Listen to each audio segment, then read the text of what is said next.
Hey everybody, how's it going? Steve Bauman here. Just dropping in to do a live stream. This is the first Alla Prima live stream, though. Like I've kind of been doing some Alla Prima research for probably the last couple of weeks, actually. I was trying to determine like what would be a great painting process for the students that I work with that would be like iterative, that would be fast, but wouldn't like have a significant drop off in terms of quality. But before I like go further talking about that, just let me know the sound's okay because all my stuff here is muted because otherwise I get like weird feedback. So just let me know that the sound's doing fine, and I'll continue to chat about all this. A lot of comments coming in already. I think probably you know what, I'm 99% sure that the sound is doing fine, so I'm just gonna go ahead. But so this video, right, is going to be me making an alla prima painting. This particular project was about 4.5 hours or so, but I've kind of whittled the video down to about two hours and like 10 minutes. And then at the end of it, like if everybody still has momentum and I haven't like completely, my voice hasn't totally shriveled and dried up, I might do like a little self critique at the end of it. We'll see. We'll see kind of how the stream goes. But the reason that I got into this actually, like I said, was because I was trying to think, one of the major hurdles that students will have is actually boiling their painting process down to something where they can like kind of grow and learn faster. But if you, for instance, work on like a really, really slick oil ground or something, you're not going to get like kind of finished painting results out of that alla prima painting, right? And that's when I was sent some samples of an oil paper from the very kind people at Legion, who that's the company that makes Stonehenge paper, that I've been using for like years and years and years and years, and I recommend it to all my students and stuff. So eventually they got in touch with me and like wanted to say, hey, like what do you want to do? Let us send you like a bunch of stuff, and you can just check it out and see like what you think. If you like it, that's great. So they sent me this oil paper, and like honestly, I wasn't really jazzed about it. Or whatever. I've used oil paper before from other companies, but I used this one from Legion, and actually thought, wow, this actually kind of solves a big part of that alla prima problem for me, which was opacity, right? Now, like no matter like how smooth the brushes I used or whatever, like I would, or like softer brushes I used, I would still get this kind of like, transparency in the paint that I felt like didn't really reflect the true colors and values that I was like taking off my palette. So they wound up looking, I don't know, like thinner ghost images of what an actual painting should look like. And so I felt like I couldn't really recommend that to students. But with the advent of this oil paper, in particular, the one from Legion, the texture and the absorbency and everything of it, I think is kind of perfect. I was able to get these more like kind of third layer effects from like a one layer painting. But anyway, whatever. I'm like totally rambling out about what this is. This live stream is just going to be like a super cash live stream where I'm going to be answering questions and talking about stuff. Like in the long run on Patreon, I'm developing an alla prima curriculum, right? Where I think, this is something that should be like super applicable for students to get that like 100 heads mark kind of under their belt. But let me see. So there's some questions coming in already. I'm just going to take them as they come. I'm not really prepared with like a topic, today. So we're just going to like go through whatever. By the way, yeah, like I'm drawing right now, in the video that you're watching, which I recorded earlier. I'm drawing with colored pencil. I find that it doesn't grab onto the paper so much as like graphite would do, and so I actually kind of prefer it underneath. And I haven't yet found a drawing implement that I thought would be like better than that. So for now, like that's kind of what I'm using. It's one of the things that, like I said, in sort of developing this as a lesson, I'm looking into, like what kind of materials are going to be best for that part of the process. So MJ Artwork is asking, hi Stephen, I don't know if it's okay to ask. Probably is because it's a live stream, and I just answer any question that comes in. What advice would you give about pricing your drawings? I don't know where to start. Well, the art world is kind of a tricky one to kind of pinpoint because you can't really just like look at other drawings that people make and see, what are they charging for the drawings, and I'll just charge the same thing.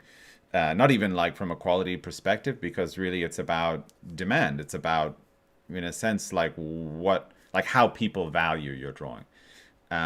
So if you already have like a demographic, a group of people that really love your work, I think that, especially like I happen to know MJ as well. Like he's one of my mentorship students, so I know like where he's at kind of in his career. He's a young guy, just kind of starting out, making really good drawings, but maybe doesn't have like a lot of professional experience kind of selling them.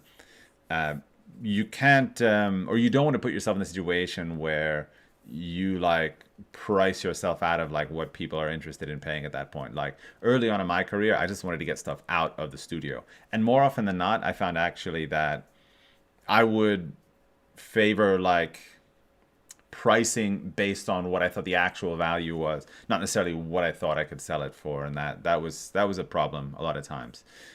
So I think that you just want to look at like your time, your cost, and essentially like your outlook for your budget. Like what does it take for you to keep your lights on, right? Like if you make 10 drawings, what would they need to generate, monetarily speaking, for you to make 10 more drawings?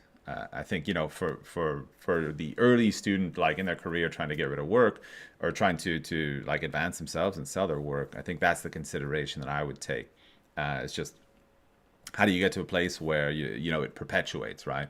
Where things keep going. Then eventually, like in the long run, and art careers, by the way, they are long.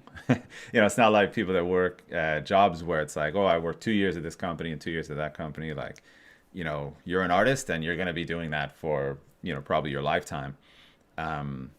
Just start somewhere, lay a base. Those people that like your work, if your prices are good for them, they're going to keep collecting your work. And that's even better. So, right. Some other questions coming in. Madeline Painter. Pater. Wow. Wow. Let me do that one again. Madeline Pater says, do you approach your Alla Prima painting sessions like you would usually do when painting, or does planning / no planning, etc. differ?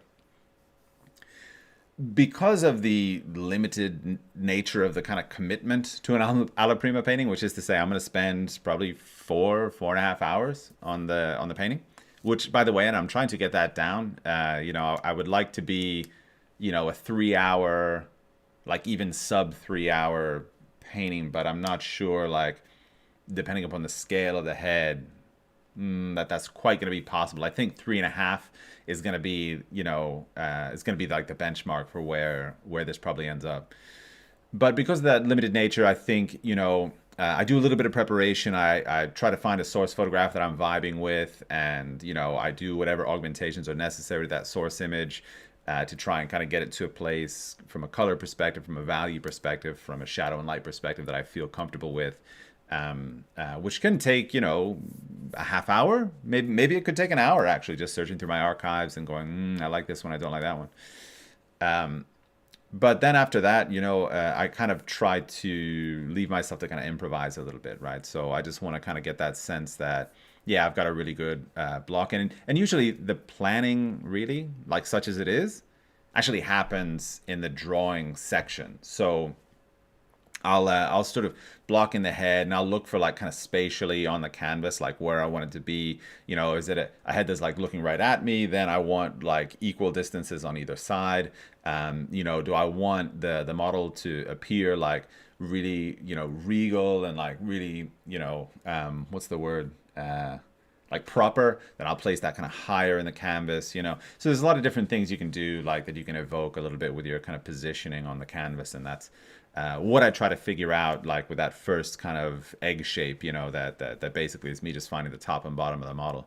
And then from there, like I like to improvise, I like to kind of flow through it. I mean, there's like a reason that I chose that image. And so then there's going to be a reason, of course, that, there's going to be things that I respond to in it, like gestures and movements and attitudes to the features and things. But also in general, like I'm just looking for kind of accuracy in that first moment. Like a long time ago, like I decided I'm not going to be making work where the drawing is bad.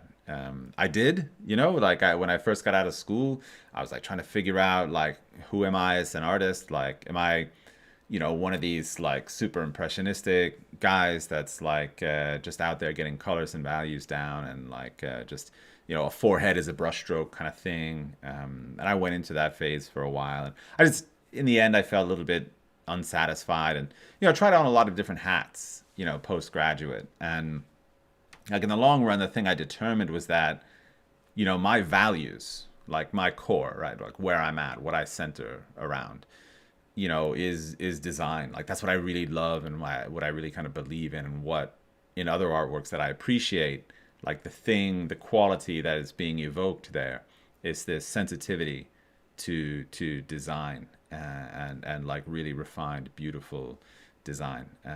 So yeah, like I needed to figure out a way where I could make work that was like an alla prima, but I couldn't sacrifice that. And that comes down to, I think, making a really like bang on, and I'm kind of relentless with the underdrawing. Like I do not mess around and go, I'll get that bit later or whatever. Like I'm measuring and measuring and measuring and making sure that everything's kind of where it's supposed to be. Which, by the way, probably that what you're seeing on the video at the moment, like this, like the screen, so like when I'm filming, obviously I can't have a camera like in my face. I have a camera like off to the side. Actually you can't see it because I'm kind of cropped out of the image, but there's actually a DSLR camera right here that I have kind of over my shoulders, but as close to my head as I can get it while I'm working. But still, then it leaves things in perspective. So for these videos that I make, like for Patreon or for live streams or for lessons or whatever I'm doing, I always do like a pre-edit to it. So I actually like fix the perspective. But I think in this one I've actually left it a little bit narrow, right? So I need to like stretch the x-axis on my editing software. But I think this one isn't stretched maybe quite enough. So actually she appears a little bit skinny, like to my eyes. I'm looking at it now. I'm actually just like looking at the video with you guys and girls and checking it out. And I think like from cheekbone to cheekbone, she's a little bit narrow. So yeah. Madeline asks, is the planning different?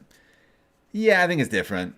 Like if I'm going to spend 60 hours on a painting, and like I have paintings like in my studio right now where, I'm midway through like a really long process on it, and there's different kind of stuff I'm trying to evoke with those, and that takes longer. And so I'm not going to leave it like to, yeah, maybe it works, maybe not. I'm going to plan those out like pretty well and kind of know where I'm supposed to go with it, because otherwise they can become these projects that just like never end, and of course that's not very professional. But with an alla prima painting, what, 3.5 hours, 4.5 hours, yeah, I'll just kind of go for it. Let's see. Juliana Lindquist is saying hi from Florence. Juliana, I'll tell you, every month, like my wife and I are talking about like going back to Florence, and because our jobs, like we both work online, we can we're flexible in that way. Like we have obviously like a lot of work to do and a lot of commitments and so on, but we can do those commitments from kind of anywhere.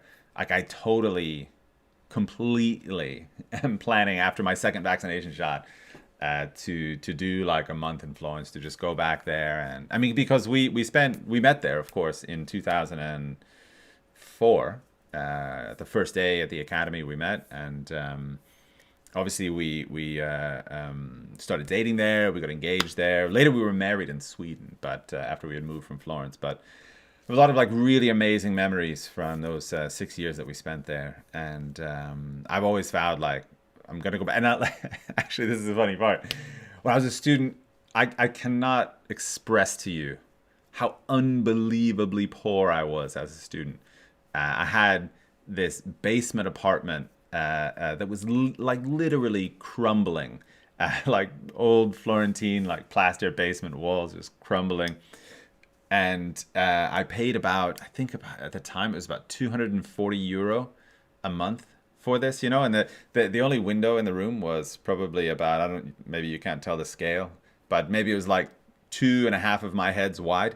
And it was like, if you know Florence or these old European cities, you know, like basement apartments will have like just this little small distance from the sidewalk to the ceiling. And like that's where the little window was. So I had this little tiny like jail cell window.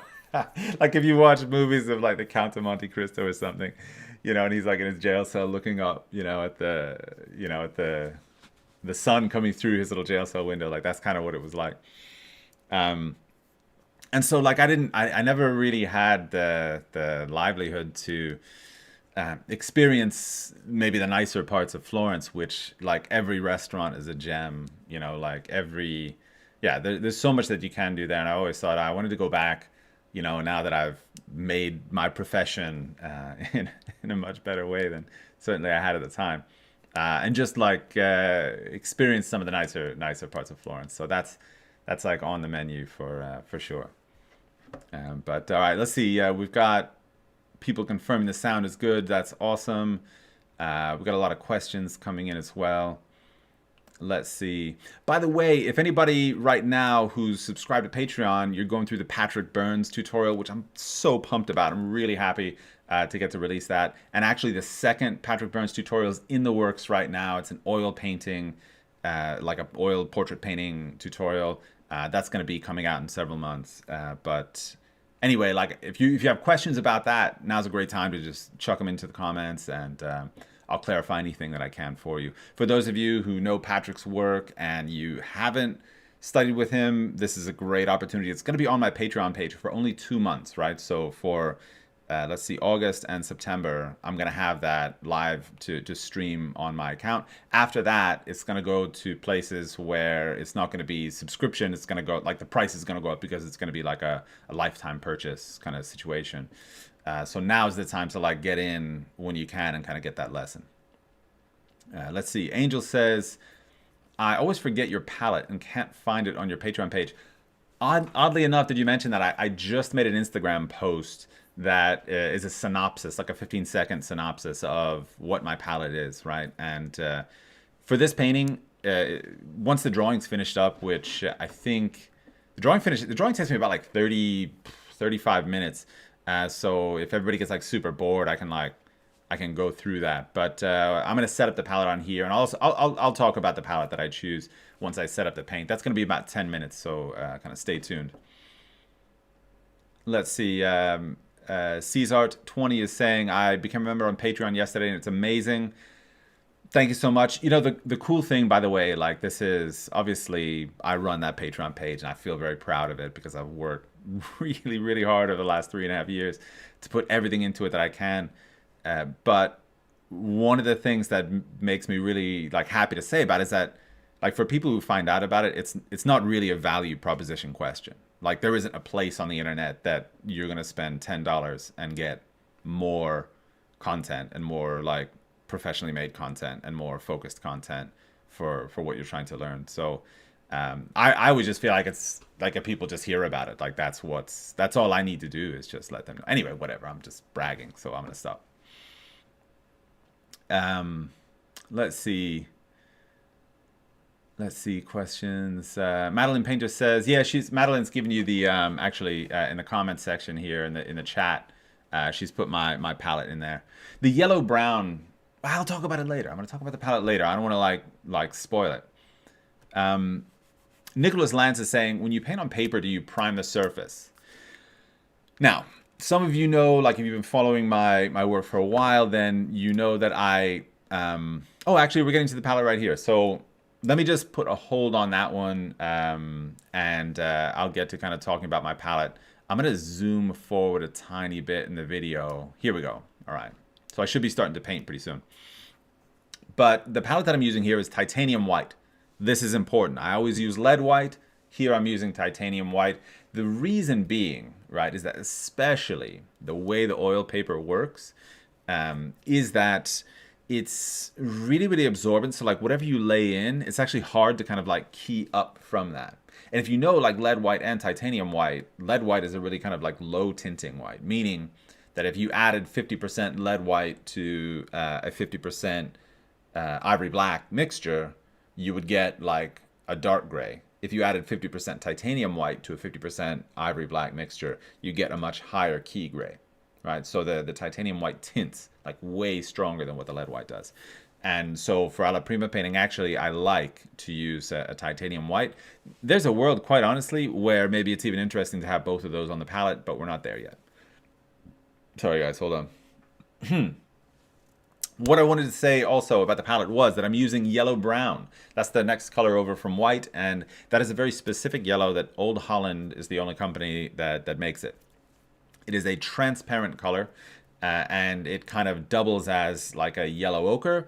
But if you're familiar with yellow ochre, it's also very low tinting. This is a very high tinting color. So it kind of, like the problem I always have with yellow ochre is that actually how it combines with other colors on the palette. So the next color I have over is Vermilion Extra. And then after that, I have Alizarin Crimson. These are like strong tinting colors.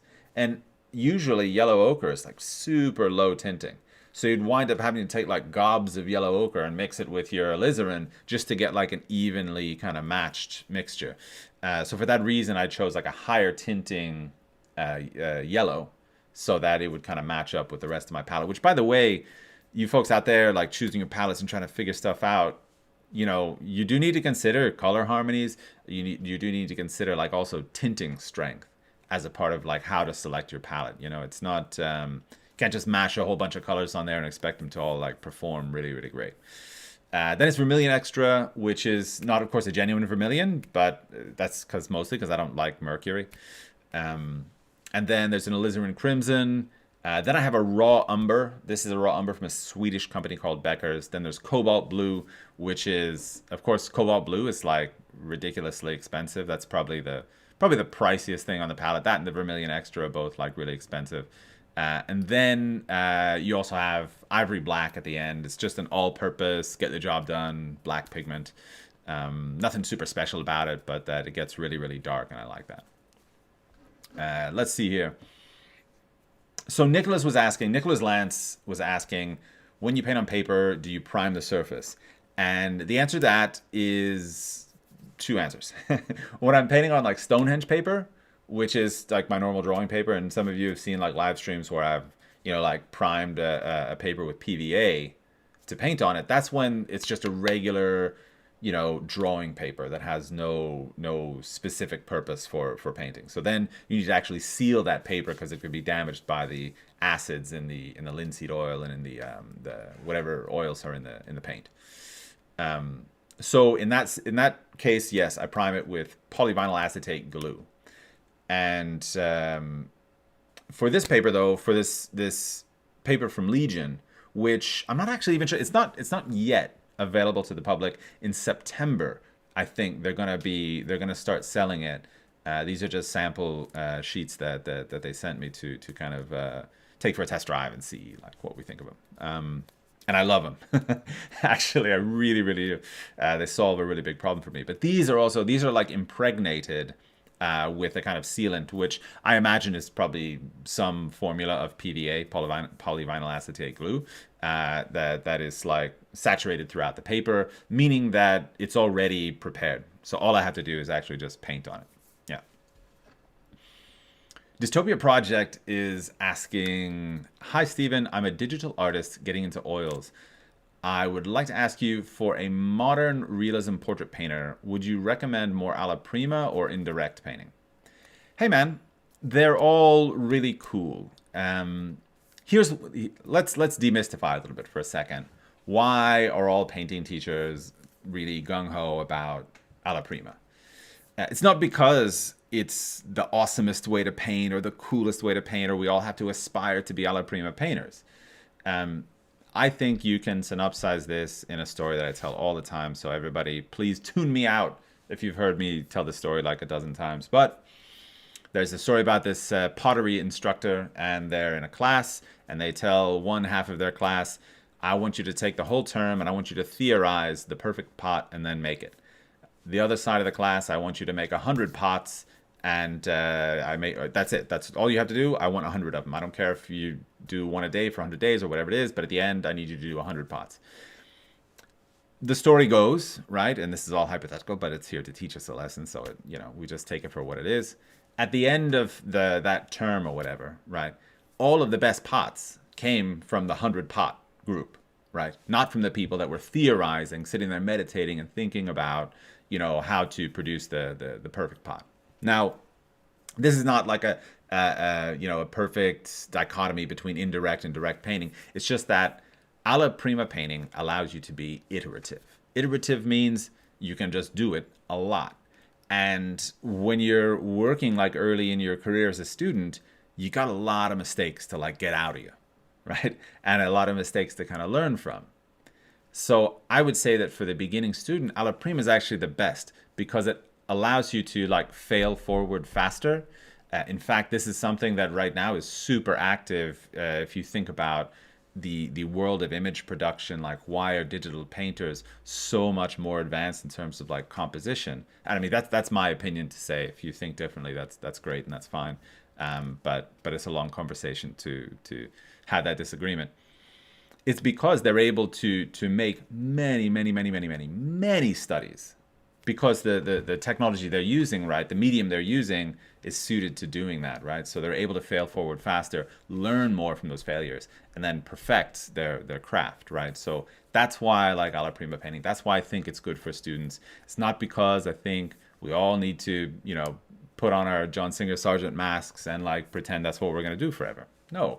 But learning about color, value, paint handling, brushwork, like all this stuff, I think that you need to make some mistakes. So that's my stance on it, right? Indirect painting is actually something I really love, and I've been doing it for many years. And most of the advices that I give, by the way, like this is just background on me, like most of the advices I give are because I've actually been on both sides of the fence, right? Like I've done purely visual drawing and I've done constructive drawing.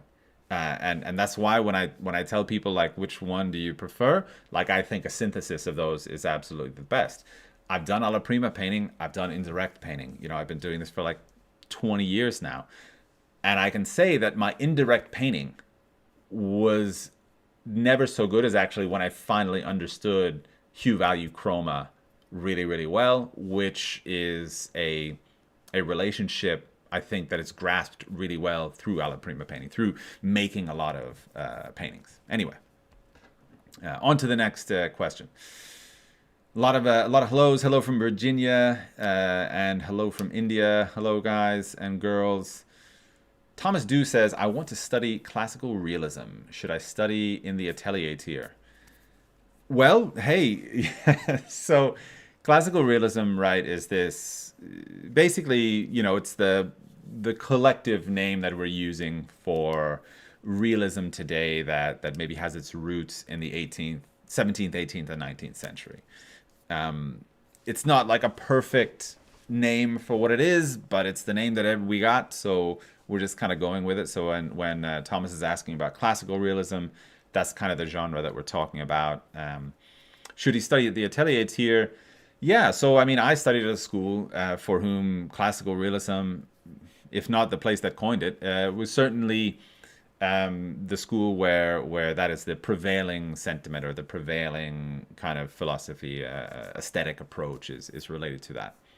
Now, the Atelier tier, right, is basically me with my Patreon page recreating the curriculum that I studied in and that I later taught for, I think I must have taught for about 12 years at the Florence Academy. But in any event, there were things that I always wanted to change about the curriculum when I taught there. But just being a principal instructor, and even, later being the director of anatomy and equichet, even then, like, I didn't really have any influence on what the curriculum was. So that's just what students went through, and I would help them through it and give them advices related to the studies that they had to make. In my heart, of course, I'm a very opinionated person. So like I have all these thoughts about, I want to do it this way. I want to do it that way. I want to do it that way. Now that I'm kind of running my own educational website, I can make the curriculum as I see it. And that's what the Atelier tier is. So should you go through that if you want to study classical realism? If you look at my work and you think that makes sense to me, then absolutely. The Atelier tier is me respinning, right, like how I would have gone through that. And for those of you that are already there or thinking about it, you know, looking at my work as what it is now is probably hard to picture, you know, how that relates to bark drawings. But for sure, we've all got to like crawl before we can walk and before we can run. And that's actually really where I started. And so, you know, I've tried to give all of the insights that I can. The insights, by the way, that I kind of wish I would have had then, you know. I was being taught by student instructors who themselves had just passed through the BARG program like a year ago. So all the insights that I'm giving about it, these are like big picture. I've been in the business for whatever, 15, 20 years now, kind of insights about BARG drawing that I really wish I would have received. And then on to cast drawing and portraiture, actually laid out in a post, like what the whole curriculum is going to be, or where all the projects are kind of going to. So you can also find out if that's a fit for you as well. Let's see. More questions coming in, but I have to scroll back to find them. Let's see. So Mborg00 is asking, what Legion oil paper is this? Not finding it online. This is the thing. It's not available yet. As soon as it is, I think it's going to be in September, right? I'm getting, he said the manufacturer, I talked to him recently, he said that he was getting his first shipment of it in September. And so he's going to send me some more sheets of it to use.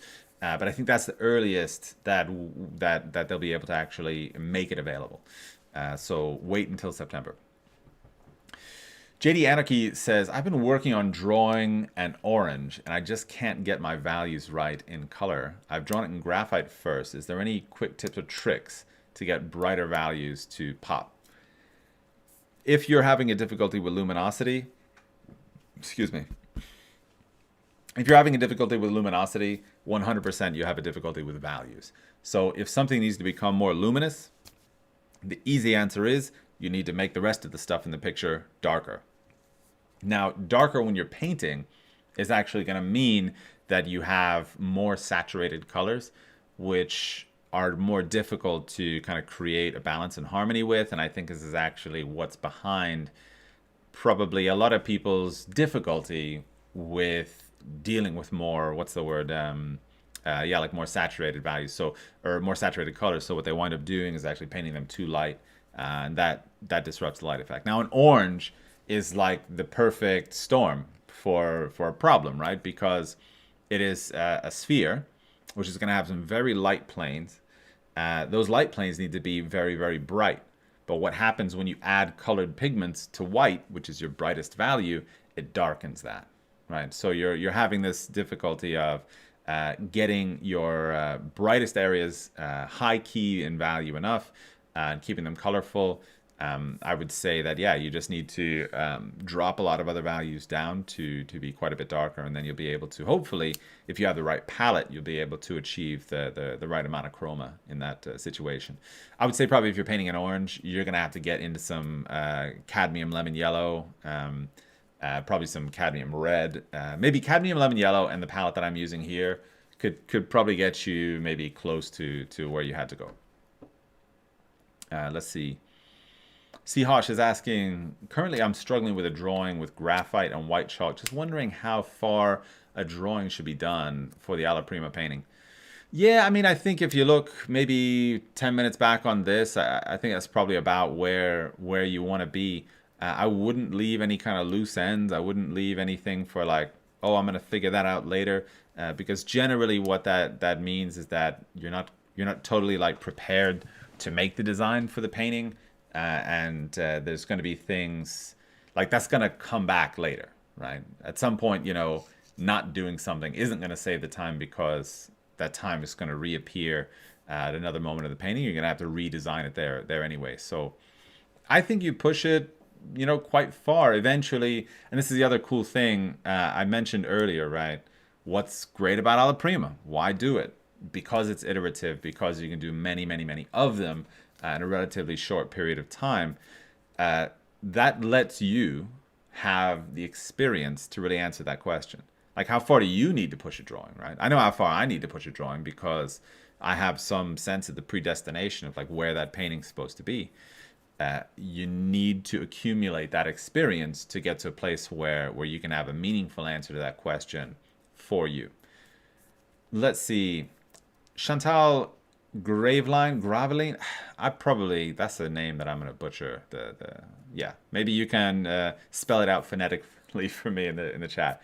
But Chantal asks, how would you feel to not draw but go directly to paint?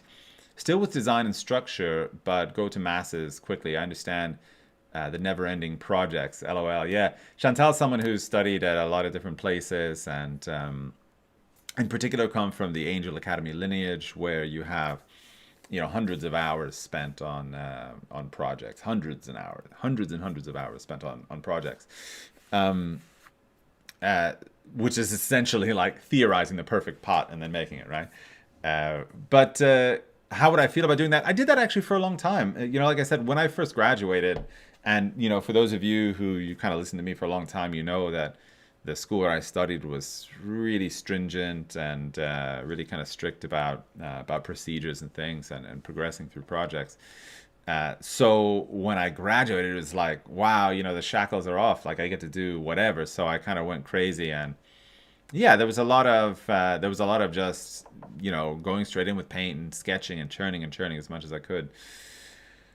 Eventually, you kind of realize maybe that a little bit of what I said a moment ago, kind of in that last answer, kind of relates to this one, that it's not really saving you anything. It's just spending it in a different place. And, with oil colors, one of the things that you're going to find, right, and this is super, super important. This will be included in the Alla Prima lesson when eventually I release it. But with oil paint, there's a lot of conversation about freshness of color, intensity of color, right? Now, what happens if you just take two intense mixtures and you scrub them together over and over and over and over and put them back and forth over each other? They get muddy, right? They get desaturated. They get less kind of intense and fleshy and attractive, frankly.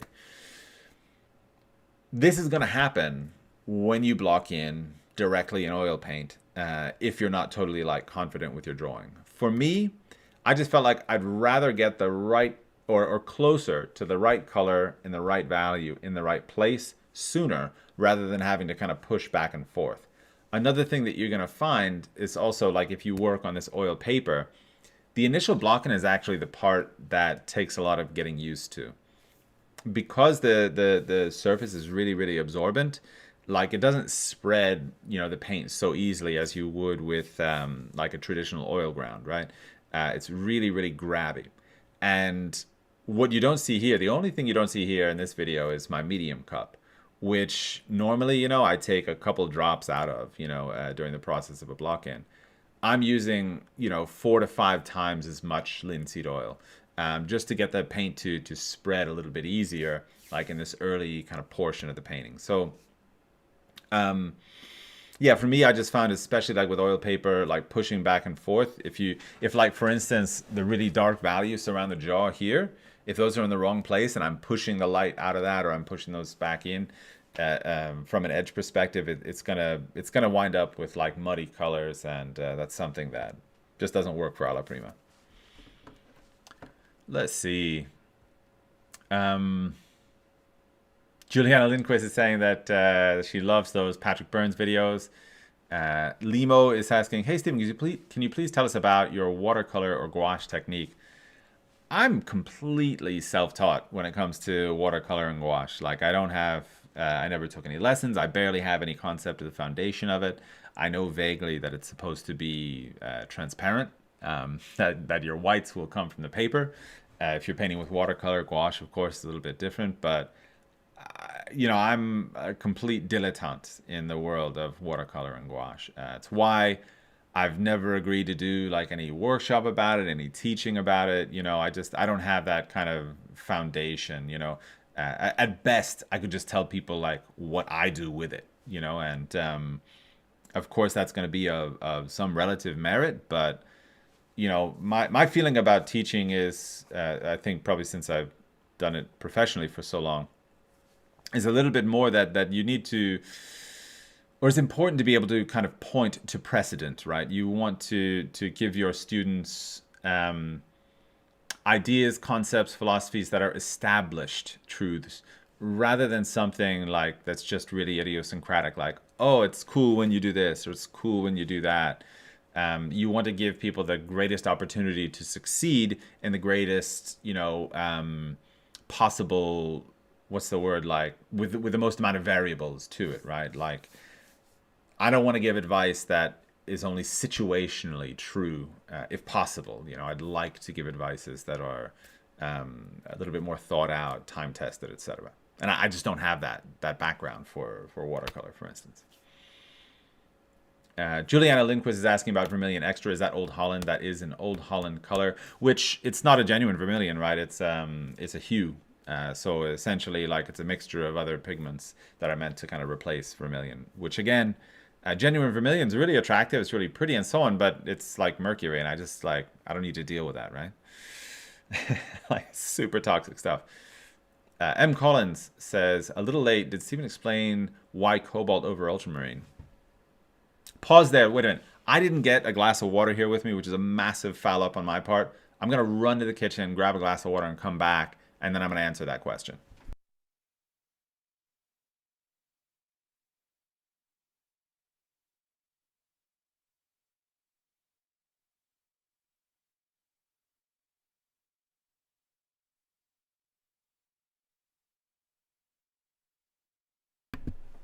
Whew.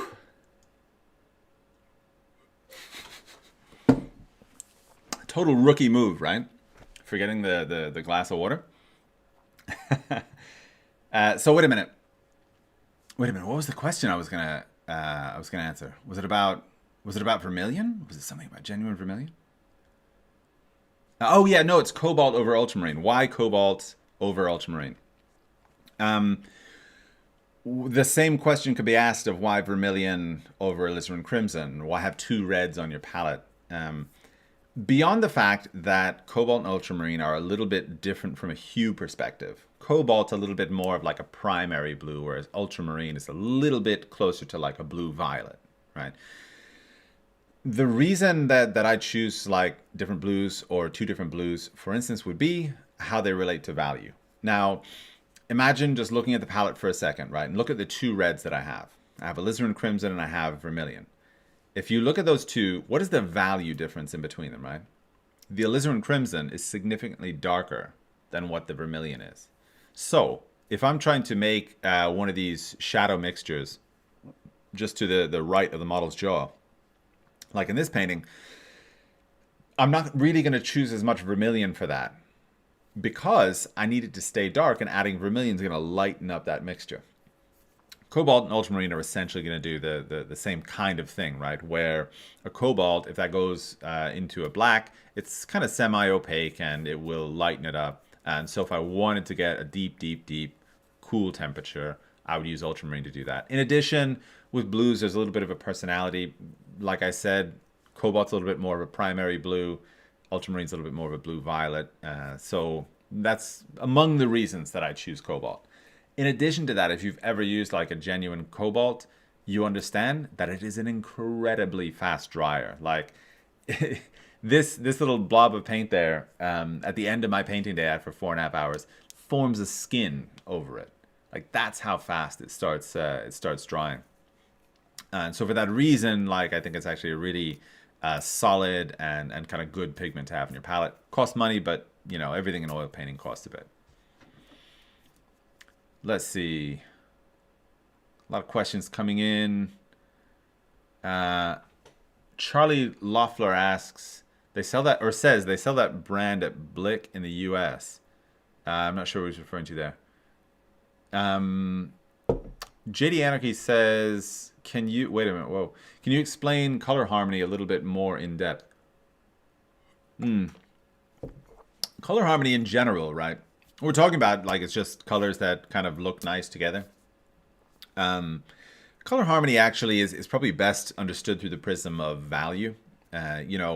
Because like when we're thinking about color harmony, we're thinking about actively like in a painting. You can have in a painting like a lot of really diverse colors And if their values are really solid, right? Meaning the form is good, the light is good, like all the effects that you're trying to achieve are good.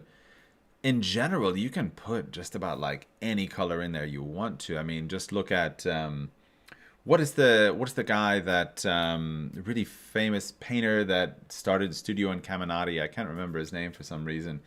Just passed away recently. But if you look at, it's just not going to be any good without his name. But you can look at portraits that are painted like his portraits, for instance, where they're full of like super diverse color, but the values are, you know, bang on solid. They have a sense of like harmony to them, you know. So there isn't like some sort of formulaic, you know, color harmony principle that if you use will make your paintings have a good color harmony. I mean, there are color concepts, you know, that you can use, but I think like in general, what you're looking for, if you want to be like a practicing painter, is using the appropriate values to get the right effect that you're looking for. There's a much longer conversation to have about that, and like honestly, I'm probably giving it a shorter shrift than it maybe deserves. But it's almost that like it actually just deserves its whole own like giant conversation just about color harmony.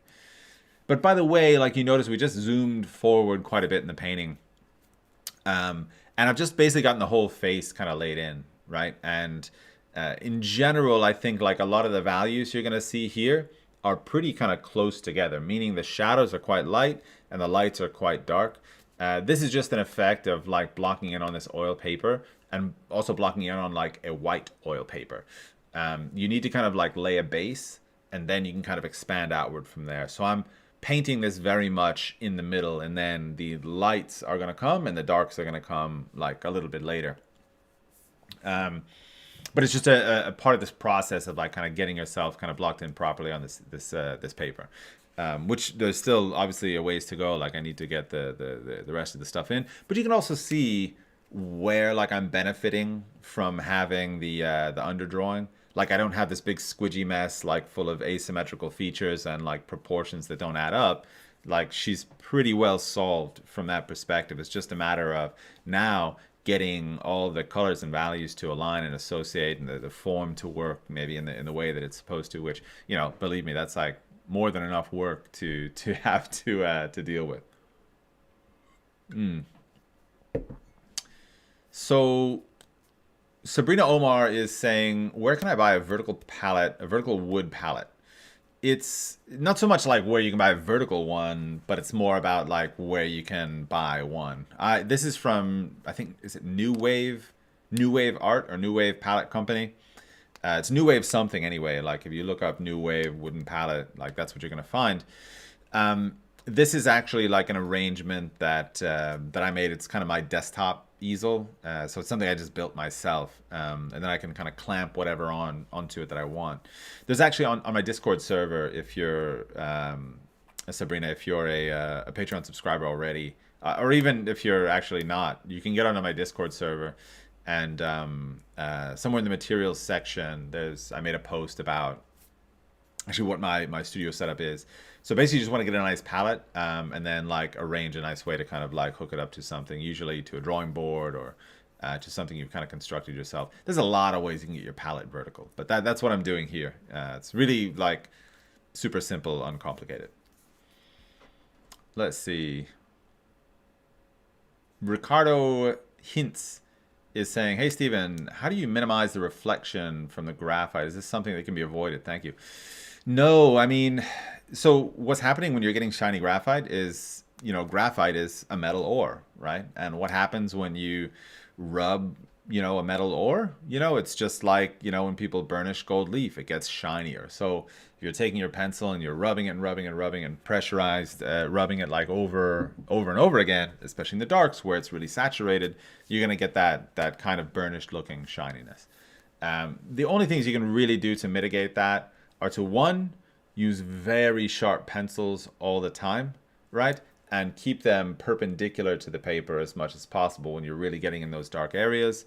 And two, to actually avoid ever kind of getting to the place where you're pressing so hard with your pencil.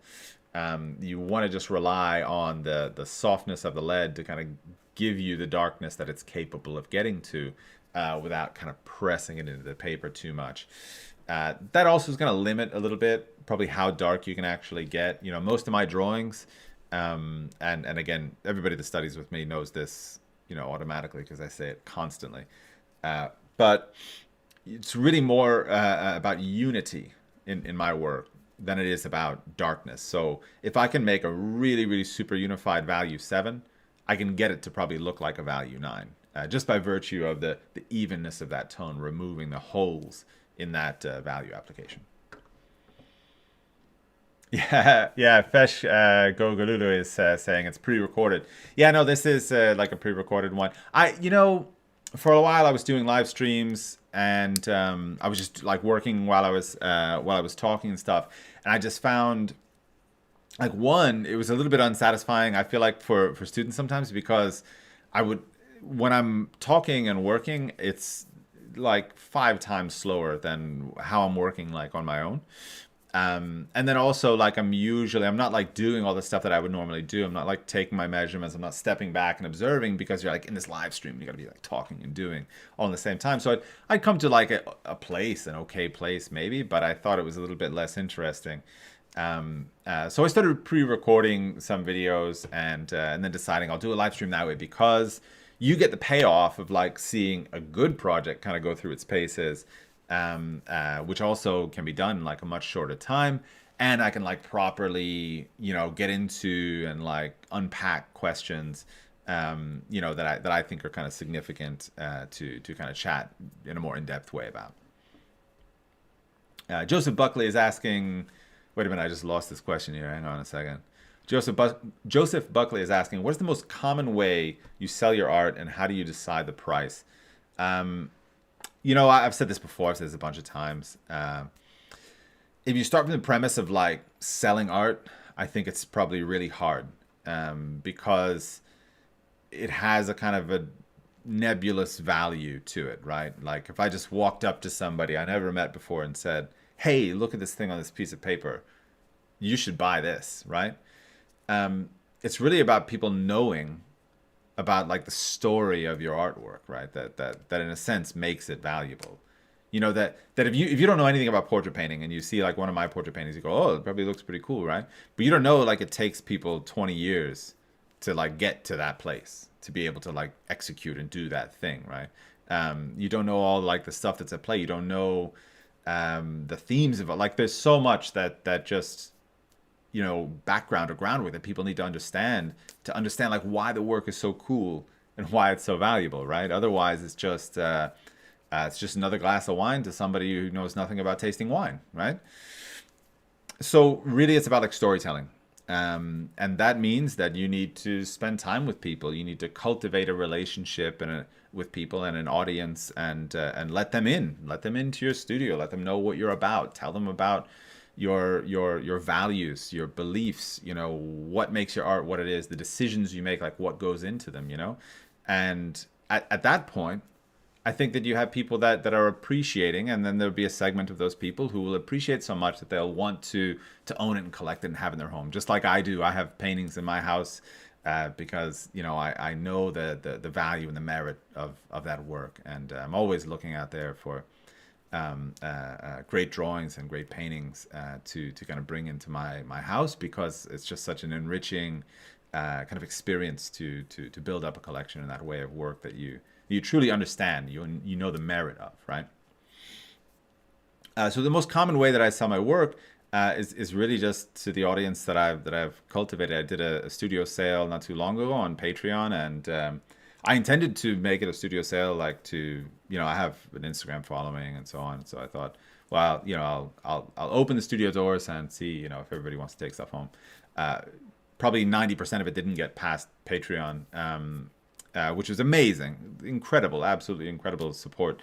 And so usually that's I think how I go about it. I used to work with galleries and things, but galleries are great, and it's fine and all that stuff. But I've even thought for a long time, actually, of doing this. Like, I could probably only talk about this in a live stream where, it's kind of buried inside of too much other information. But I've thought for a long time about doing like a flow chart of like what happens when you sell a $10,000 painting through a gallery, right? Like um, how much of that you actually see at the end, which would probably be a bit scary for most people. But yeah, like it's kind of hard because with galleries, you know, they've got their own business model, and you're just like one small part of it, and that doesn't always you're not always the greatest like beneficiary from like the success of whatever small or great success of your work that there is. It's not a criticism of them, but it's just like I don't actually personally like to do it because one, it like kind of tends to put your prices like through the roof, and even then like you don't actually see most of that. And then even like I said, I think it's kind of hard to expect that a gallerist will have the kind of like knowledge and insight about your work that you have. Like you're probably the best person to tell the story about your artwork, right? So I say get out there and start telling it. I mean, to whatever extent you're able to, like open the doors, right? Yeah, so that I mostly do it myself nowadays. I used to do it through galleries, but I always found it very inconsistent, and then the returns of it were feeling like they were always too small. But hey, man, you know, everybody has a different experience. I don't want to like burn anybody and say like don't do it that way. But you can do it yourself and do just fine, I think. Someone with a screen name, The Stupid Canvas, says, "Hey, Steven, I'm really lucky. I stumbled across your channel. Love your talks. Quick question. Sometimes I do not have the patience to finish a portrait and I jump to another. Any words of wisdom?" Don't look back. um,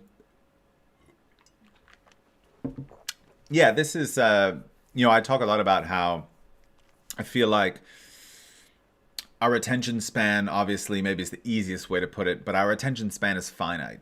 We do not have infinite attention to give to things. Oil painting is something that to do really well takes a really long time. And so naturally, we can run out of attention. You could also put it this way. You could say that attention could be synonymous with say, momentum or interest, or there's a lot of different ways we can kind of put it. But these are kind of finite resources, and you can absolutely run out of them.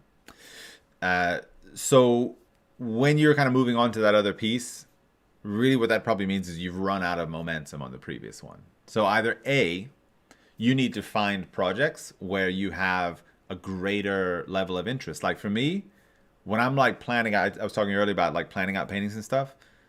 I plan out paintings for months at a time.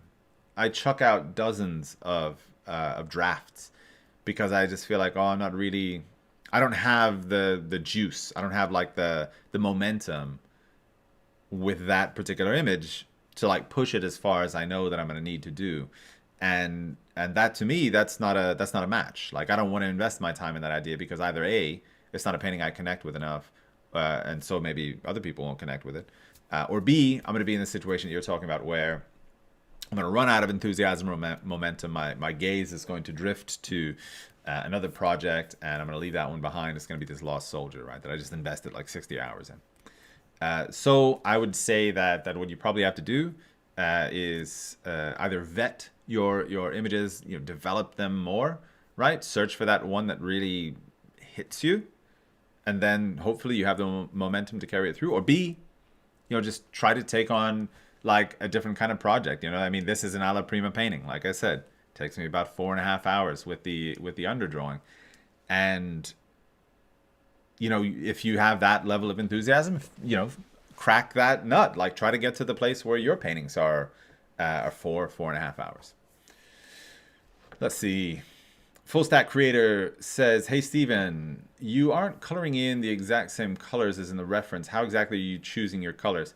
Color is essentially about relationships. So it's about temperature relationships, right? So if you look at the warmest warms and the coolest cools, the interrelationship between warms and cools is what I'm looking at, rather than like color picking per se. To be fair though, also remember that what you're watching here is going through several different filters, right? So I have like a daylight LED panel that I light my paintings with, right? That has a particular temperature to it. Now I have on my desk also I have a Cintiq Pro. Actually, let me just jump forward here real quick. So I think I've taken a break from painting. Yeah, there we go. So what I was saying is that on my desk also, I have a Cintiq Pro and I have my Mac Pro and I've got my iPad all here, right? All three of those different screens have like a different color expression of the same source image. Not to give excuses, but also I'm not choosing random colors. You know, they are in a sense like relatively close together when, you know, as I was seeing them on the screen that I'm seeing them on versus like my actual canvas. But also then, like I would even say I never color pick, I never pixel match or whatever. It's very much about color relationships based on kind of warm and cold temperature. Mira Karuta, famous Barcelona miracle worker, says, have you managed to try water-based oil paints? What are your thoughts on them? I've not managed to try them. I'm kind of intrigued, you know. Mira knows, and probably a lot of you know, I'm kind of anti-solvents. I just don't want to deal with all that like caustic, you know, toxic stuff, you know, drifting around my studio and I'm breathing it in. I've heard various things about water-based oil paint. Is it cool? Is it not cool? I haven't really dipped my brush in it, so I don't know. But that seems like it would be a nice thing. You could just take a bit of water and like kind of wash it in. And it would behave in a really similar way to what oil paint does.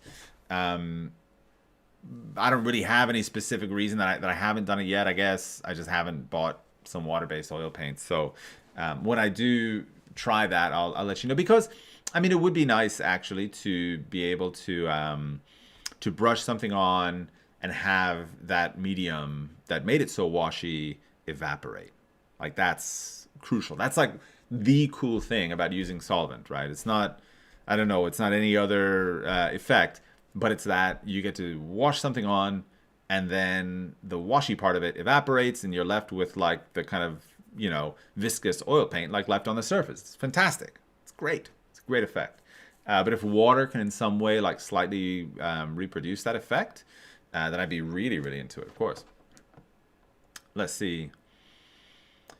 Vibrat Chaturvedi says, Stephen, how do you achieve the eye of painting following the viewer effect? I'm not sure. I'm not sure like about that. I mean, there is that like whole thing, right? That like, oh, it's like following me around the room. I think that's just kind of something that happens when you paint like a good painting. I mean, I don't even. Yeah, maybe I don't know. I'm not so invested in that. Like I know that that's a kind of hive mind experience that we all kind of talk about, but it's not something I associate too closely to myself. So I'm probably unqualified to really give you a good answer about that. Let's see. Kawaii Ninja says, how do you feel about the cadmium reds? I feel like they're super strong, right? So cadmium red, light, medium, and dark or whatever. I have heard that people will suggest cadmium red, light, or medium as a replacement for vermilion. In my experience, like cadmium red is like a it's like a speedboat, and you know vermilion's like a rowboat. You know, like the power of it, like it just kind of like unless you have a palette that's like cad yellow, cad red, you know, phthalo blue or whatever. Like I talked earlier about tinting strengths, you know, like if you throw a really strong tinting strength into a palette that doesn't have the strongest tinting strength, it's going to imbalance everything. And you're going to come out with these like red purple paintings. And that's what happened to me for a little while when I tried using CAD red, was that I just wound up in this place where, you know, like I just had paintings that were all like tinted one way, which by the way, FYI, can be kind of cool. Like I used phthalo turquoise for a while specifically for this reason, because I just wanted to take like the color temperature in all my paintings and just shift them right towards that towards that blue. By the way, we just zoomed forward quite a bit. You can see like the form of the head like kind of starting to really come out of this, and also kind of expanded a little bit, you know, my area of application. If I'm honest, right, dead honest here, I kind of like the unfinished like open look around here more than what I actually like eventually where the painting goes. Full stop. Like that's my opinion about it. Like I know it's okay, it's good, whatever. Like I'm looking at the painting here on another monitor and I think it's fine. But maybe I don't think I should have become a little bit more like crystal clear and confident about the composition down here because I didn't. I just kind of left it as a little bit of like a good linear block and afterthought. And I needed to really crystallize the design in that area because I wasn't going to spend as much time down there. That's the thing, right? Like in the face, I'm going to spend a lot of time working on the design, like throughout every phase of it. Down here, like I'm not really getting into that as much. Maybe I spend like a fifth of the time down here that I actually spend like on the portrait. So the design down there actually should have been stronger earlier because it was going to make up so much of what the design was going to be at the end. Anyway, long story short, I think it looks really charming now. And later on, yeah, it's a little bit less. But, that's how it works. Let's see. Questions coming in. Paul Contreras Pina says, why to paint with a white background and not make it in Prima? Paul, this is a great question. This is a really cool question. In fact, the one thing, maybe this is betraying trust here, but I'm going to say it anyway. The one thing, when I was talking with the gentleman from Legion Paper, right, he was asking me about, like, the whole reason I'm using this paper, right, that they sent it to me is to get feedback about it. Like, oh, do you like it? Do you love it? Do you hate it? What would you change about it? Across the board, like, the demand that I would have is please put it out on a toned paper. Give us, like, one, like, value 2.5 warm gray and one value 2.5 cold gray. And let that be the paper that you put out instead of white. That means I just get to tape it up, get to work, and I have already something I can push up from the lights and down from the darks on. The reason I don't do it here is partly because of like the way the paper actually works, right? So the absorbency that I mentioned that actually makes it a little bit difficult to block in on, actually later on down the road, right? After you block that in, it's an incredible asset. Because it allows you to really like model the paint really, really nicely and get super like opaque brush strokes. So it's kind of, it's a detriment in the beginning, but it's an asset at the end. If I were to put like a coat of oil on this already, some of that absorbency would be disrupted. And I might not get exactly that effect that I love, like that this oil paint actually is really, really giving me. So will I do it in the future? I don't know. Maybe, I don't know. Maybe I will, maybe I won't. But would I love it if the paper came out in tones?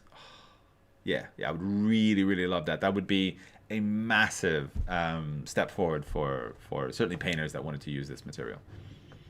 But it might be actually when I brought it up in conversation with him, and he was like, yeah, I hear you that it could be like a manufacturing problem. So I don't know, like actually with the process that they're making this, it might constitute kind of manufacturing problem, and they might not be able to actually execute that. But we'll see what the future holds. Nelson Shanks is the painter that started Studio in Caminati. That's the painter I was thinking of when you think about how many colors can you jam into a painting that has excellent values. Nelson Shanks shows you it's not so much about like a specific amount of colors that are going to lead to color harmony, but that really great values allow you to harmonize many, many different and diverse colors. Thank you so much, Sabrina Omar and mmborg00. Thank you so much. It's Nelson Shanks is who I'm thinking of. Let's see here. Jamie is here, and Jamie is asking, it seems like such a dry initial laydown. Would you speak to that for a moment? I always tend to stop myself when dry brushing occurs, adding things to smooth, etc. So yeah, no, that's what I was kind of talking about earlier about the paper that, like I said, like very serendipitously, I think I just talked about this in the answer to the last question. But you know, getting the oil onto the paper, like filling the surface, actually that's the hard part. And that's why like that underdrawing is so critical, because I want to fill it with the right color and the right value, or at least as close to that as I need to get before I kind of, you know, model the form and expand out. Which, by the way, you're noticing right now, the lights have gotten way lighter, the darks have gotten way darker, the form is improving, so we're getting much closer to an actual like impression of the subject. Um, but yeah, with this, you need to use a lot of paint, and you need to use a little bit more medium. So like I said, this is probably you know, 5 times, 4 times maybe the amount of medium that I use when I'm normally painting. I'm usually like, honestly, when I'm painting on an oil ground that's not absorbent, I'm using probably, you know, a drop of medium, you know, every 20 minutes maybe, you know, just to get the paint to like flow a tiny bit. You know, more so I'm just using oil paint to do that. It's actually one of the things I like about like just a proper oil ground. But here you gotta get the paper saturated, and it's really difficult to get the paint to flow. So a lot more medium usually does the trick. Let's see. Let's see. Michelle Tumia asks, "Hi, do you need to prime the wooden palette with oil before using it?" New Wave palettes have. I'm just snapping my pen. I'm sorry, it's really annoying in the mic. New Wave palette makes a great. They're not paying me or anything, so whatever. I just buy palettes from them because I like them. They make a great, like, sealed, properly sealed wood palette that that right out of the box does what it's supposed to do. So no, I don't have to seal it with anything. I used to, like, when I was a student in Florence, you know, it was a big thing to like get your. There was this one palette that was made by a company called Zeki. It kind of probably has some historical precedent too. Like it was a palette designed from some painter, you know, 100 years ago or whatever, and it was this beautiful shape. It was a weighted palette, and all of us, like, because we were painting in sight size, right? We'd have to be standing all the time, so you'd have to hold your palette here. Now, if you've ever held a palette here, like in your arm, like this, you know that if it's not weighted, your thumb will absolutely like go to sleep after a while because you're pressing for like 3 hours with your thumb there. A weighted palette, like if you just put your thumb up like this and you put the palette around you here, like it will actually just balance like on your arm properly. Right. And so even when you're holding it for like 3, 4 hours, 5 hours, whatever, like you don't get that exhaustion with your hand with a properly weighted palette. So you get these great weighted palettes from Zeki, but the wood wasn't like totally sealed. So people would be like rubbing their palette with linseed oil for months and months and months. And I just thought, no, it can't be like that. It can't be months and months and months of like doing that. It's crazy. So what I did with my palette actually was that I sealed it with shellac and then sanded it down. And I find that stops the penetration of the oil into the wood. And after just using it for a long time, you get that beautiful kind of glassy surface. So I'm sure that New Wave is using some kind of sealant. I don't know that it's shellac or you know, whatever the substance is that they're using. But it comes out of the box and does exactly what it's supposed to do. Let's see. Rocket is asking, is lead white essential for classical painting and a classical layered method? I want to study Rembrandt, but can't get lead in Europe. Would you do something to give titanium more lead-like properties? Nope. You know, I mean, the thing is, like, once you painted with both of them, you understand. Yeah, like, they're both called white, but the performance of them is so different. Like, you're just not going to get titanium white to do the stuff that lead white does. Like, there's companies that sell Velasquez medium or this kind of medium or that kind of medium. And, like, it's all fine, you know, like, to sell different mediums that are supposed to make paint do stuff that it doesn't naturally want to do. But I haven't seen anything that I felt like would actually convert titanium into some lead-like performing vehicle. Yeah, I mean, I'm sorry. I wish there was like a good answer I could give you that was like, oh, here's the solution. Maybe the best you could do is try to use like a lot of dryers, but then the tinting strength of titanium is so off the charts in comparison to lead, and the opacity of it is so great in relationship to lead. So is it necessary to use in classical painting? ... I mean, kind of, sort of, no, but excuse me. If you're looking like specifically at Rembrandt or Van Dyck or whoever, and this is not, I'm not being like snobby about this or elitist or whatever, but like I don't think you're gonna realistically get spot on performance out of titanium white. As far as getting lead in Europe, there are ways. I would look at shops in the UK, try and get it shipped in. I think there's ways that you can get lead white here. Yeah. Let's see. JD Anarchy is saying, when are you going to do another skull live drawing? JD, I think that's a fantastic idea. I'm going to be doing some streaming on other platforms and things too, so maybe it'll make it into that. But yeah, I'll probably jump back into a skull at some point. Maybe I'll paint one. Let's see. Angel asks, what are the most common mistakes that beginners make? Probably, all right, so at the academy, right, I started teaching there as a student teacher in 2006. And I was assisting Simona Dolci, who's the director of the drawing program there, and incredible person, really was like so meaningful in my development and kind of growth as an artist. So huge shout out to Simona Dolci. If you're out there in the world, she's definitely not watching YouTube right now. I promise you that. But if any of you know her, you can let her know. But I started in 2006, and I've been watching students at the academy. I left the academy in 2019 or 2020 because the academic year goes across the year boundary. Anyway, whatever. So I taught them for about 12-ish years or so. And more than anything, the thing that I notice students do is this is maybe hard to, it's not like, oh, they don't sharpen their pencils enough. Like, it's nothing like that. It's more a problem of self-consciousness. They would make some progress with an idea and presume, mostly because they did not know the full story, that they had understood everything about that. And so that meant that they should move on. You could even go into as basic an idea as, let's say, the mechanical process of sight size, right? You can learn to use sight size in a practical way, over a matter of a week or 2 weeks. Getting used to working with it and being really efficient about it can take years. So for students out there, I would just remind you, right? Being introduced to an idea or even starting to apply an idea is not the end of learning that idea. Live with it, test it for years, never stop growing in that realm, right?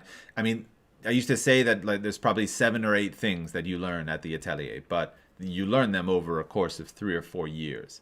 And it's not, by the way, it's not literally that there are 6 or 7, but this is just for the sake of the argument. You're not introduced to a new idea every day for 4 years. That's not how it works. You're introduced to several ideas, and then over time, your knowledge of them gets deeper and deeper and deeper and deeper and deeper as you practice. And they merit that practice because they're not things that you can understand very quickly. So be in it for the long haul. Do not believe too soon that you've understood the whole story, right? Like there's that great saying, I don't remember the quote verbatim, but it's that a little bit of knowledge is a dangerous thing, right? We have a tendency as people to understand a small amount of something and believe that it's the whole story. So don't do that. Let's see. 27th Precinct says, hey, Stephen, I look up to you a lot. That's very cool. Thank you. If portrait painters should build a relationship, connect to an audience, as you said, should one paint famous people only? Because I'm not into that. No, I don't think so. I've never actually, it's funny that you mentioned this, right?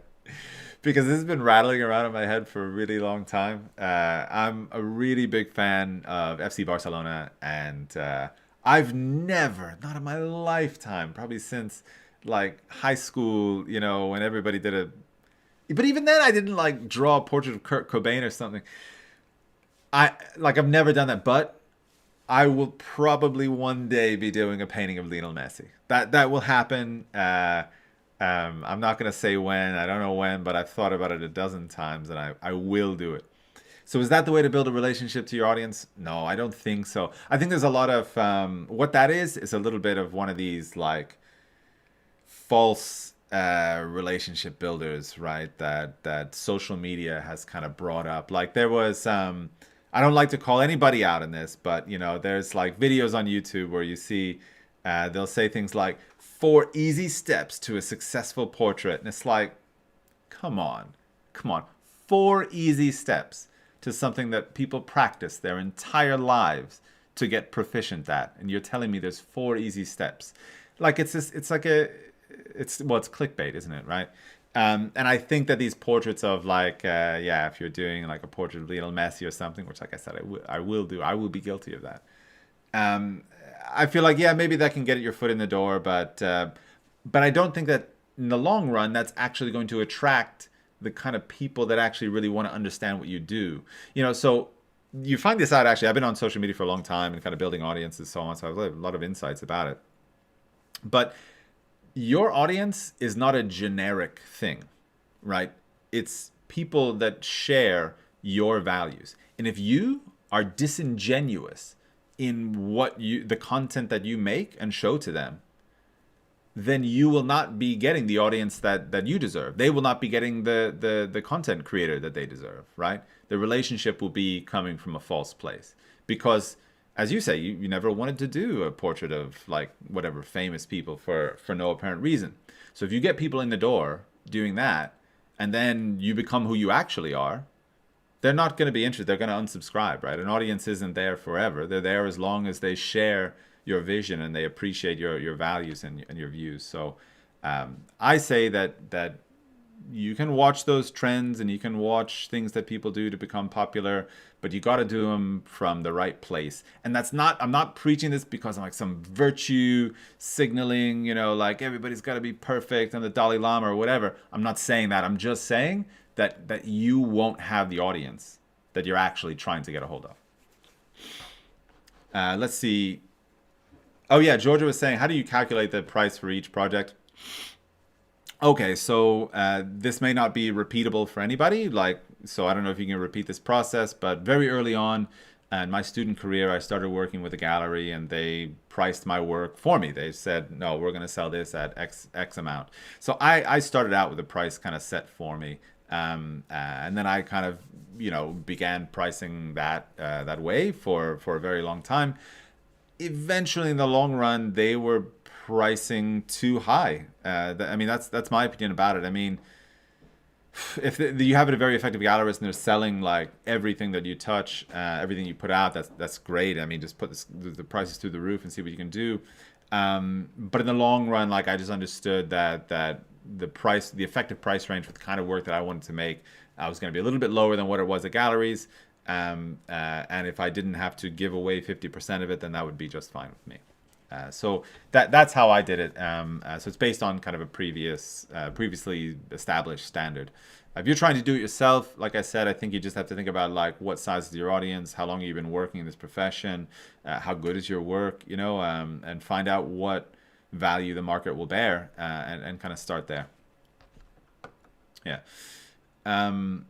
MJ's asking, favorite scene from The Office. I will say that it's for better or worse, it's The American Office that I was a fan of. Am a fan of. There's a lot of really good ones. I think that the initial cold open where Jim comes in and is impersonating Dwight is probably one of my favorite scenes. If you watch The American Office, it's like a 30-second. It's like that little clip. They call it a cold open, like before the credits scene. You know, the opening of the show, the intro of the show. And Jim comes into the office and he's like dressed as Dwight. He does like this impersonation of Dwight to Dwight, and then Dwight gets really, really furious about it. So it's my favorite scene. Let's see. Jashri Fine Art says, Namaste, sir. If model is not available for live portrait work or painting, what we would do for Rise live work, please suggest. There's always self-portraits. I did, you know, when I said I was poor as a student, right? I was talking about this earlier. I was actually never more poor than when I had just immediately graduated. Like, because I think that people in your life will be happy to kind of help and support when they know you're a student and you're just trying to get your legs under you. But when you go professional, that's when you got to do it. And you know, that was probably the brokest that I've ever been. So affording models was not a thing that was going to happen. I mean, models like nude models in Florence at the time, I think you're going to be paying them about 20 euro an hour, and like 20 euro an hour, man, that would have broken me completely. So I just painted a lot of self-portraits, and in the long run I got kind of sick and tired of it, but at least I had a model to paint. I mean, that was the best that I could do. But you got friends and family, the old F&F, you know, just get them to take some time, take an hour and sit down for you. They're not usually the best models, but they're human, and you can paint them. Let's see. Sorry, I gotta scroll back. I'm scrolling and I'm scrolling. God, that's a lot of questions. All right. Let's see. Zach Abel says, "Hi, Stephen. I have an important question. Is it possible to learn to paint well without going to study in an art academy?" Yeah, I think so, actually. I mean, there are so many opportunities. Like, there was a point in time where access was the problem. Sorry, excuse me. There was a point in time where access was the problem. Like, when I was 24, it was 2004, and I'd barely kind of heard about the Florence Academy of Art. It was actually the only school like that I had heard of back when I applied, probably in 2003 or whatever. 2002, I don't remember when it was that I applied. But there were not like schools that taught this stuff. The internet was obviously a thing. Everybody was using it, but people were still like going to the computer lab to like check their email. Like, that's where it was in 2001 and 2 and 3. Like, that's where I was at with the internet. So, you know, the idea of like just hearing about, classical realism or something, and then just going and Googling it, or at the time like Yahooing it or whatever.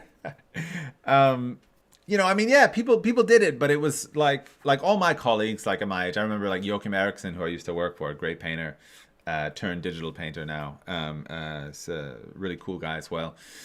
He was like working in a library in Stockholm, and one of the Florence Academy of Art pamphlets just happened to be in the mail, in the physical mail, like when he was like walking by the counter, and he saw like a brochure, and he was like, "Oh, what is this?" Like, that's how we found out about the school, right? And there's like so many of those stories where people just found out from like random spot A or random spot B. Like, I found out because a friend of mine, Steve Forster, who runs the Long Island Academy of Fine Art, he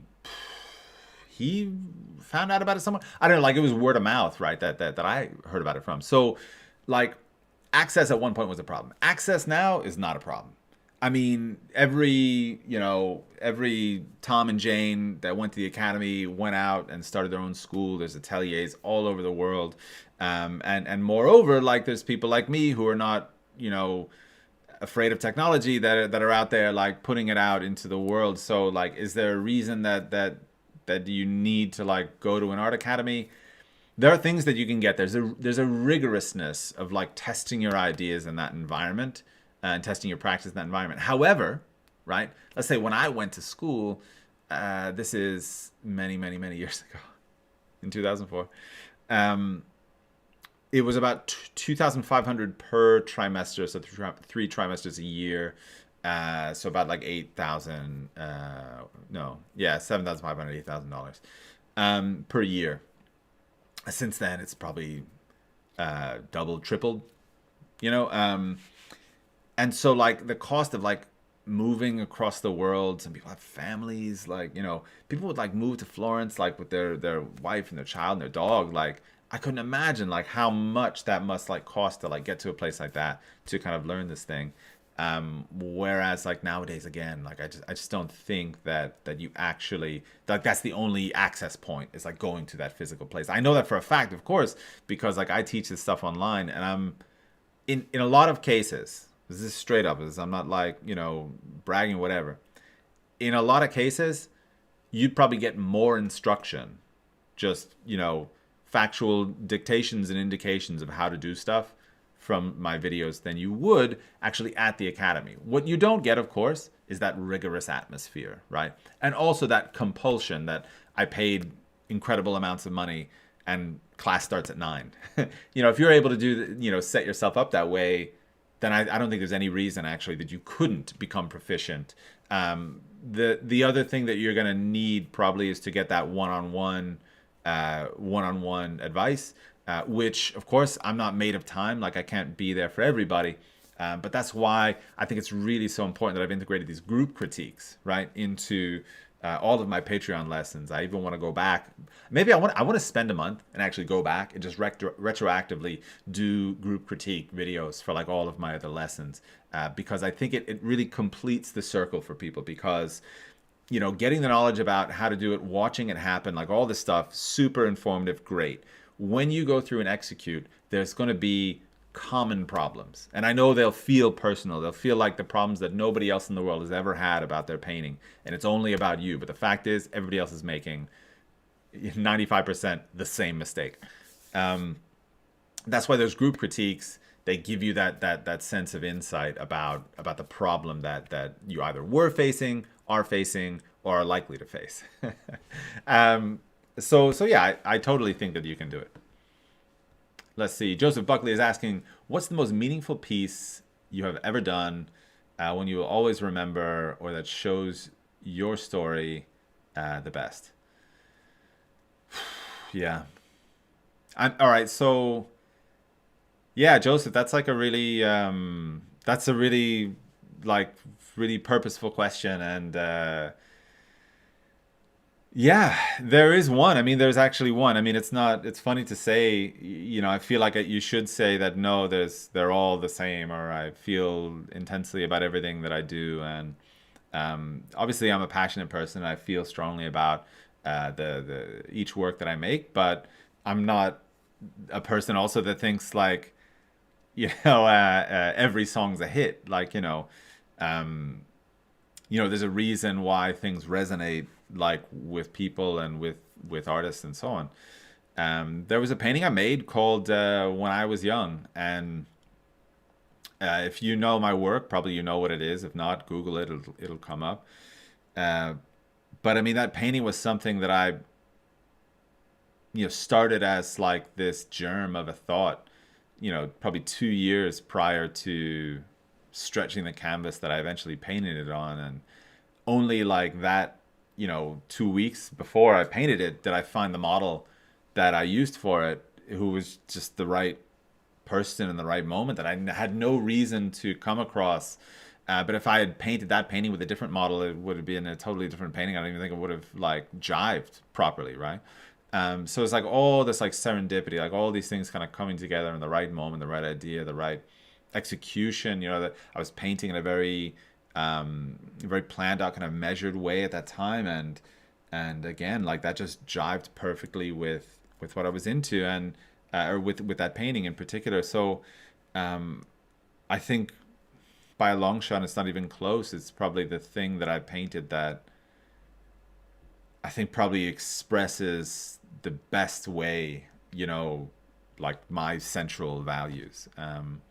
I wish I could do that in every painting, but that's certainly not my experience, not my career. It's not like that. I mean, that one is just an outlier, and it's very special. And I could try and reproduce it 100 times, but I don't think you really reproduce those moments. Yeah, really good question, Joseph. But yeah, I feel a bit like melancholy about it. Not because I'm like sad that it passed, but like it was just like this.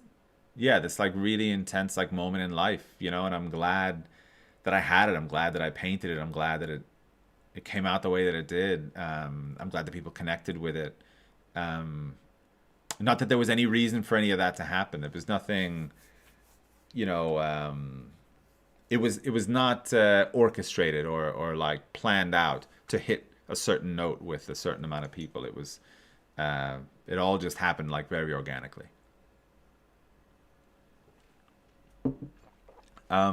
Thomas Dew is asking, do you teach anatomy and centerline construction in the Atelier tier? Yes. So the Atelier tier is essentially the catch-all for like what the $10 subscription to my Patreon gives you, which is access to everything that I've made on Patreon. So you have 300 plus hours worth of lessons that you can take and work along with. Among them is centerline construction as well, which is basically it's my answer to like constructive design. It's built out of a lot of different focuses of study that I've had throughout my my student career and my professional career, and it's the most efficient way that I've figured out to do the stuff that I'm trying to do. So yeah, that's definitely a part of it in the Atelier too. Yeah, Limo asks what is the major difference between value and chroma? Well, it's not so much that there's a difference in between the two. It's just that that they essentially are different things. A chromatic color will have a value, and different colors, different hues, will express their highest chroma at a different value. Value, I guess, if you were looking for like just how do we chop these two in half, chroma is going to relate to color, and value is going to quite specifically relate to a grayscale.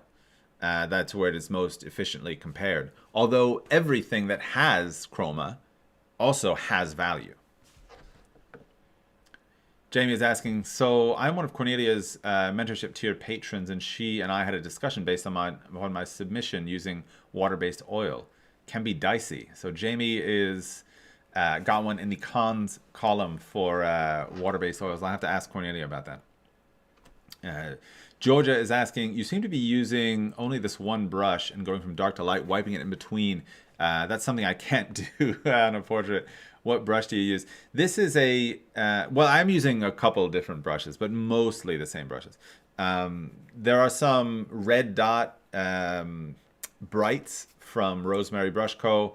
And there are also some, in particular, the one brush that you're thinking of is a Utrecht synthetic. It's called like a mixed synthetic, and it's a flat shape, which gets just about all the job that I need to do done, with the exception of maybe a couple of rounds and a couple other brushes here and there. But yeah, it's a Utrecht brush. I have it actually for everybody in the description of this video. There's a link to the FAQs, and you can you can find all the info, all the stuff that I use. It's all in there. Which, by the way, I'm being a terrible YouTuber. I need to ask all of you, pretty please, hit the like button. Please subscribe to the channel.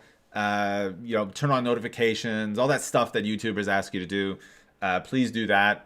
Subscribe to the channel. It really helps me out, and it costs you nothing. So thank you for that. Let's see. Oh, wow, a screen name that I cannot read at all. Who actually says, in parentheses, crappy username, sorry, my name is Beth. All right, Beth. Would you ever consider teaching crochet on Patreon? Wow. Beth with the crucial question. So for those of you who don't know what crochet is a process of sculpting a body from the inside out. I taught it for about 5 or 6 years. And it's something that I think when you get to know the body that way, wow, it's like total game changer. It is a sculpting class, and I think there maybe is going to be a lot of challenge in trying to synthesize a sculpting class, especially of this type on Patreon. I'll tell you what I am planning to do. So previous to teaching crochet, I taught a course that I developed called Visual Anatomy, which is essentially like we're looking at the body as an crochet figure. So we're drawing the model, but we're drawing the model as they would be without skin or fat. So all the subcutaneous anatomy is exposed, and we're actually drawing out certainly all the visible origins and insertions, but the muscle forms and their interactions in different poses and things. This is something that I developed just on my own, like trying to learn anatomy as best as I could. And later, as I said, I synthesized into a course that I taught for several years. A lot of years. Actually, I never counted it must have been 7, 8, 9 years, something like that, at the Academy. So Visual Anatomy will come to Patreon or one of my online classes in some form or other. So yeah, it'll happen, but probably not sculpting crochet. I think that might be. I think that's a challenge. But I never say never. Who knows? Let's see. Eric Arneson is saying, hi, Stephen, big fan. Thank you for doing these live streams. I always enjoy them. Eric, no problem, man. Georgia asks, what's your favorite brand of oils? More than favorite, I would just say that like what I tend to use is Williamsburg Handmade Oil Colors and Old Holland. So between those two, I get probably most of the paint that I need to use, with the odd color from Becker's. Let's see. Link asks, what do you think about oil pastel pencils compared to oil painting? I just really don't have enough experience to know. I think maybe I used them, whatever, 100 years ago when I was like a teenager, like in some school project. I think I'd used them. I think actually, I feel like they should be able to be pretty cool, but I've just never I've never gone there, so I just don't know. David Sousa is asking, my question may have been taken in the flow of questions or I missed your answer. Sorry to insist. Could you please give us which precise cobalt blue pigment and which brand you use? So the brand will kind of dictate the pigment. So it's a genuine cobalt blue from Old Holland. Chris Nightingale is asking, really struggle to see color and temperature shifts when painting from life. Any tips on seeing the relationships? People and Chris, it's all about establishing the ends of your spectrum, right? The perfect analog to thinking about this that's easier to see, right, is what is the lightest light and what is the darkest dark. So if we look at, for instance, the painting that I'm making right now, darkest dark is clearly going to be either the shadow at either side of the neck or alternatively the background. The lightest light is going to be that highlight that sits on the cheek. I'm kind of reversed, so when I point here, it actually should be the other side. But it's the left-hand side of the portrait, that highlight that sits like across the plane shift on her cheek. That's the lightest light. Every other value in the painting sits somewhere in between those two on a value spectrum. Reds are not different. There is going to be something in the painting that is the most intense red temperature or red hue, or red chroma, right, in the painting. Every other red is going to be slightly less red than that, to a greater or lesser degree. Same thing with yellow, same thing with blue, and you can also consider that like temperature, right? So what you need to do to find them is you need to identify where the extremes are. So where's the coldest area in the picture you're trying to paint, and where is the warmest area in the picture you're trying to paint? Now you want to look, of course, at like the source image up here, like where's the coldest area, where's the warmest. Now realistically in this painting, there's not anything I would genuinely call cold, but there are cooler areas, right? So if you want the warmest area, take like a look at her lips, for instance. Those are probably some of the warmest temperatures, the reddest, orangest temperatures there.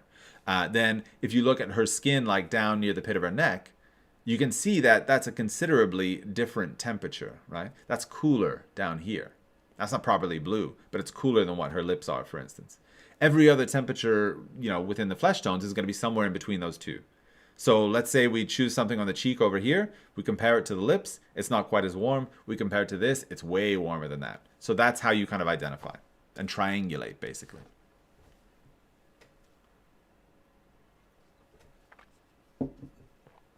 Yeah, David Sousa is also saying that you can find lead white in Europe made by a company called Blocks.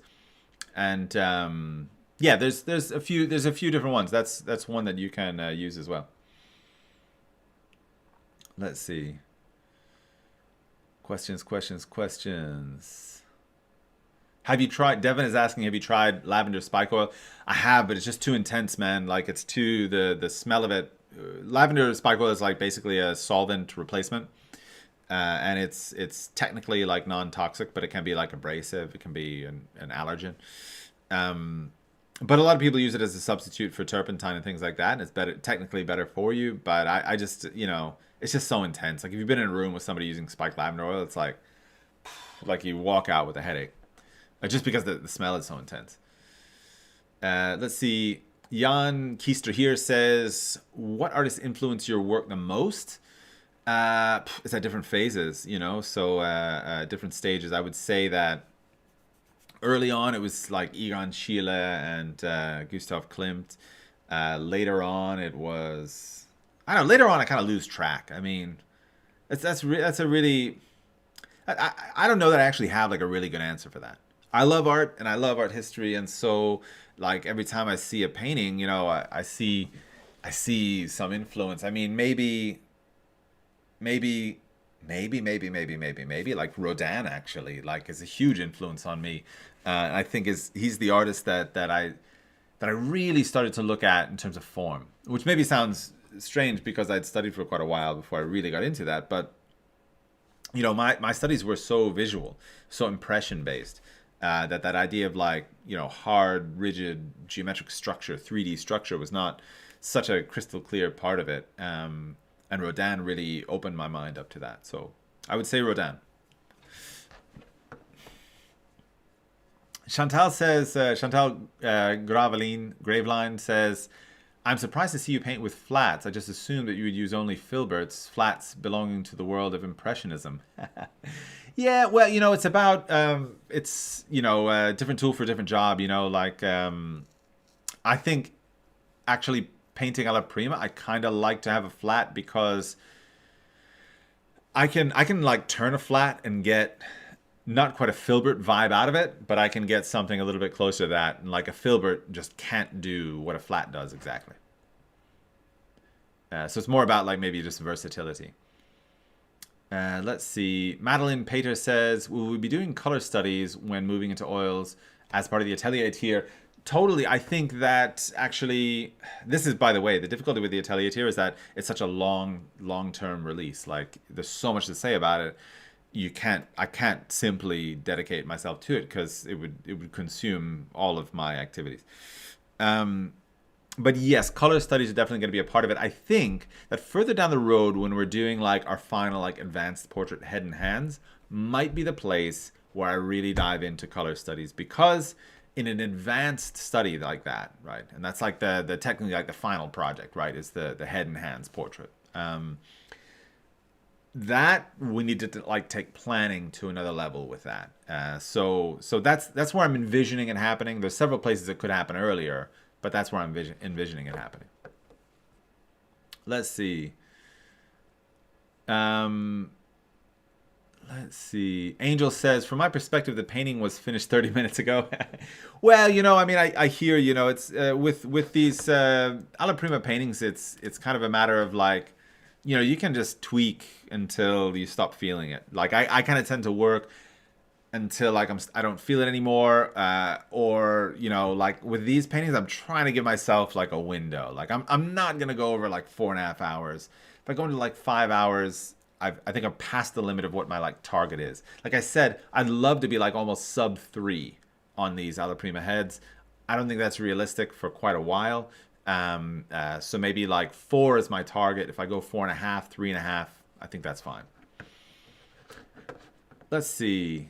The person with the screen name, the stupid canvas, says, I kind of sense that you are not a big fan of alla prima. Me neither. Personal question: how many years did it take for you to reach where you are today as an artist?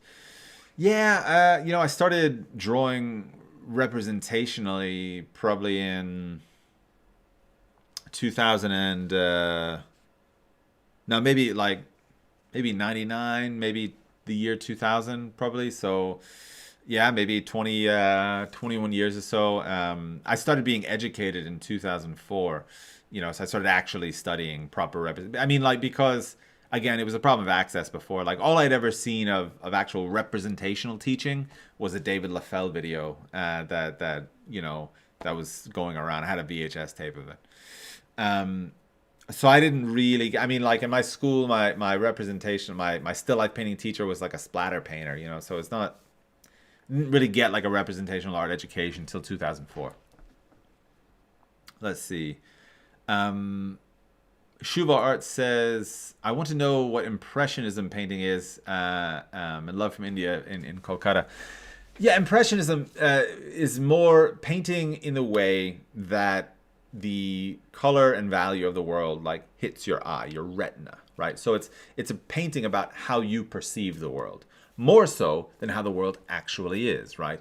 The world is actually a rigid, three-dimensional, structured place, you know, that has a real, clear and direct kind of form, whereas Impression says, no, I'm concerned about the flatness of the picture and how the light is actually hitting my eye, what it looks like to me, rather than what it actually feels like.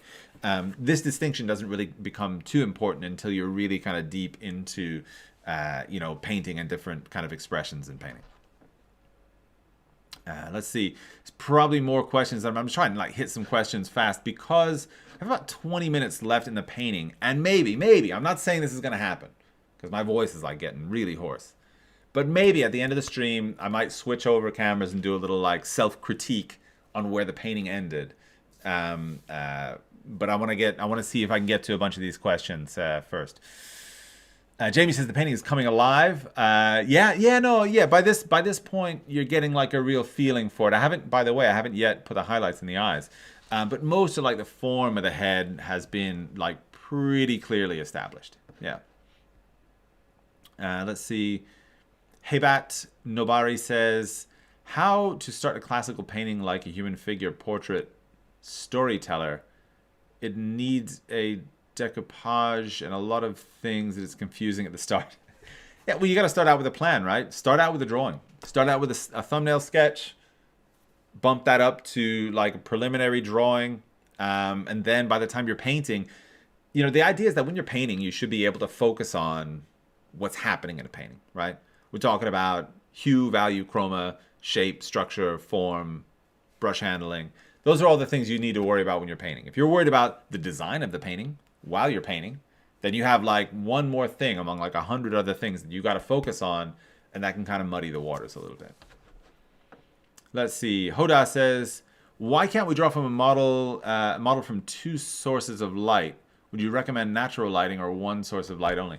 Yeah, it's not that you can. I mean, you can draw from a model with 10 sources of light. I think, though, that the whole purpose behind the primary dominant light source that you see like in my work and that you see in the examples that I make for students is because it is the least ambiguous version of lighting. So we can understand, right? Like part of what our job here is as students is to understand the interaction between form and light. And the more complicated the lighting situation, the more ambiguous that relationship can be. So we're trying to boil it down to the most essential relationship between light and form. That's why it's a single light source. When you put in a second light source, provided that it's orchestrated really well, that can also be like interesting and clarifying. Beyond two light sources, okay, 3, 4, 5 lights. I mean, beyond that, maybe it starts to become a different world. A fascinating world, but a very different one. Let's see. Cat Aquarella is saying, would you say that there is some symbolist influence in your work? Yes, but probably not from the places you would suspect. A lot of you know maybe that actually my roots, like where I started drawing and painting, are actually I was a graffiti writer in where I grew up in Miami for many years, and I still held on to that for years, even like when I was at college. But the aesthetic in that world is actually one that I think shares a lot with like early, 18th and 19th century symbolists, painters. But I really came to it from that place, and there's a lot of artists I think that that are practicing that have that kind of very symbolist vibe, and that's where mine comes from. Let's see. Ava Lockett, Alec Arts says, I'm a 10th class student. After my boards, I've chosen between the subjects like science, commerce, and history. Is it beneficial to opt for history, as I think it would help in painting? Well, I just lost the end of the question. Hold on. Oh, no, he retracted the question. Sorry. All right, I don't know what the rest of the question was. Caroline Cheng says, good morning from LA. Good morning, Caroline. I feel your hair is more towards orange than the picture, which shows a more raw umber to me. Is that your favorite way to approach the hair, or is my vision misjudgment? No, I mean, actually, you bring up a really interesting point, Caroline, because that was something where eventually, and I would have mentioned this maybe in the self-critique section, but I actually feel like I fell short in the design on the hair.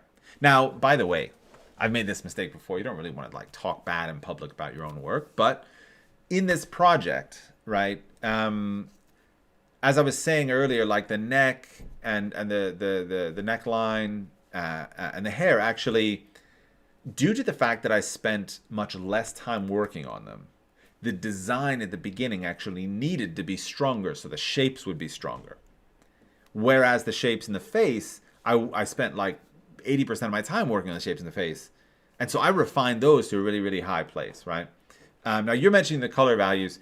The way that the color in the hair eventually appears in this is probably a little bit more of a product of me maybe not having great enough shapes to put the right colors into, so the color kind of got mashed a little bit back and forth, came to a little bit more of a generic place. So that's one of my takeaways from this experience, was that yeah, I needed to understand later on how my beginning design was going to impact the end of the painting, vis-a-vis like the amount of time I was spending like on particular areas to design in the painting process. Let's see. Judith Slaughter is asking, I do like this format where you're able to converse and comment on the work. Thank you. Me too, Judith. Jason Escobar says, would you happen to know what color palette that Jose de Ribera used? No, that's a really fascinating one. Ribera is like one of my, honestly, like one of my absolute favorite painters of all time. In fact, Ribera is the one that I always use with respect to, or with relationship to, Velázquez, to represent the two polar ends of the spectrum in terms of impression versus like form and structure, right? If you look at a really good Ribera painting, it's like there is a sculpture on the canvas. There's a story, maybe I'll tell it sometime. Now is not the time for it, but what am I saying? Why not? So in Florence, right, you have the Galleria degli Uffizi, which is like the main museum in the city. But then across the river, you have one called the Palazzo Pitti, which is a different collection, which maybe, I mean, I don't know, depending upon like what you like, I think might be better. It has a much better 19th century section, actually, the Palazzo Pitti does. But they also have like another like great works from antiquity as well. Among them is a particular work by Ribera. And like a lot of these like old European museums, it breaks my heart sometimes. But they have like salon hanging, right? So some of their paintings, and they're great paintings, are like at ceiling height. So you can't really see them. I mean, even if the lighting was good, they're so far away, like you can barely, see the feeling of them. There was a special exhibition at the Pitti. The last painting in the whole exhibition that you walk through was this painting by Ribera. I don't remember actually I think it was the Martyrdom of might have been the Martyrdom of Saint Andrew. Yeah, don't quote me on that, but maybe I'll post it on social somewhere. In any event, they had brought the painting down for the special exhibition, and you could get like your nose up to the surface of the painting. It is the best Ribera painting that I've ever seen, and I got to see it intimately, like up close and personal. The torso of this guy, you feel like you could like, if you cut it open, there would be bones and viscera underneath it. Like it's that real, the body. Now, if you look at another painting like Velázquez's painting of, is it Mars? Is it the god Mars, right? Where it's actually kind of like in this sheepish pose with this kind of helmet on and he's half naked and whatever. But the form in that is not, it's not hard. It's the impression of form, right? Now you could argue and say that Velázquez actually was creating, by virtue of what oil paint wants to do, the best version of oil paint was Velázquez. Whereas maybe Ribera was pushing oil paint to a place that it didn't naturally want to go, but it's so amazing, so masterful, like when he does it, that it's also very interesting, right? So the question was no, I forgot the question. Oh yeah, what color palette Ribera used? Yeah, I don't know what color palette he used, but anyway, I'm gonna go on with my story. The point is, like, seeing this Ribera painting in person was like transformative. It was amazing. However, like, I also understand that Ribera was like an absolute magician. Like, he made oil paint do stuff that, I mean, everybody uses a bit of thick oil paint and goes like, oh, I'm sculpting with paint. Yeah, we're not really. Ribera, for real, full stop, Ribera was sculpting with paint. Study him closely if you want to know like what that's really all about, sculpting with paint. But I mean, he would have used what was possible at the time. I mean, I'm sure it would have been a bunch of earth pigments, lapis lazuli, for the blues, even though like probably in his work, I can't really think of the painting where I've seen the thing that looks like it would have been blue. But yeah, I mean, it would have just been historical pigments available at the time. Yeah. Let's see. Questions coming in. Susan Faust says you're a great teacher. You can describe a non-verbal art in words. Thank you, Susan. Jay Sop, coolest guy in Gothenburg, says, do you ever find the need to rest your eyes or brain, and what you do to refresh? You know, usually I'm doing admin. I'm like getting emails about this or that, or you know, something I do a lot. You know, I mean, it's like life is like refreshing to your eyes in a way, I guess. You know, it's kind of like as you get older, and Jay, I know you're even a little bit older than I am. You get to this place where most of your life is calling you to do other things, right? Not to paint, not to draw, not to even teach about these things. It's figuring out, you know, Norwegian tax law and, you know, waiting for your COVID vaccination, doing all this other stuff that you have to do just to like be a human. To where it's like you feel like you're stealing away your painting time is like the time that you steal away from all the other stuff that's trying to take you away, trying to distract you from it. So in terms of like refreshing my eyes from an artistic perspective, I feel like that for me, I haven't had a need yet for that. There's a lot of times maybe when I was a student more, when all I had to do in my time was just get good at this stuff, where yeah, I feel like I would become saturated. One of the things that you can do, like just specific to your own work, like if you're talking about like you're working on a project, you can't really see it any longer. You need to get that fresh eye effect, right? You can do several things. You can look at it in a mirror, right? So get a small like handheld mirror. Look at your work in the mirror in reverse. You can look at it upside down. You can look at the mirror down here to see your work also. This can give you a little bit of that like fresh eye effect, help you see the things that maybe you couldn't see. But that's something that maybe I do to kind of, you know, refresh my eye for my work when I feel like I've lost a sense of perspective about it. Alternatively, like if you're working on something, you know, physical, I guess even digital would be fine as well. A lot of times in my studio, like I'll actually turn the painting upside down, right? And just have it on the easel upside down and just kind of take a look at it, you know, in that same context, but from a totally different perspective. You'd be surprised the amount of things that like call out to your eye that you just got kind of dead to. You just like stopped seeing them kind of, right? Let's see. Gonta Hugare is asking any tips on transforming photo references into more personal concepts. I feel like that's a whole conversation on its own, and I want to have that. But we're almost at the end of the video, and I actually just want to make sure I make it through all the questions that we have here. Jamie says, when I heard that's where you started in art, I immediately followed. No artist admits shares that start with us. Yeah, that I started in the world of graffiti. Yeah, I mean, it's funny. I mean, there's a few of us out there, you know, Tony Surinai and Ted Minoff. Those are two ex-graffiti writers. Myself, you know, but maybe there's not like a ton of us. Dale Zinkowski, I think, might have. I think he started out in graffiti.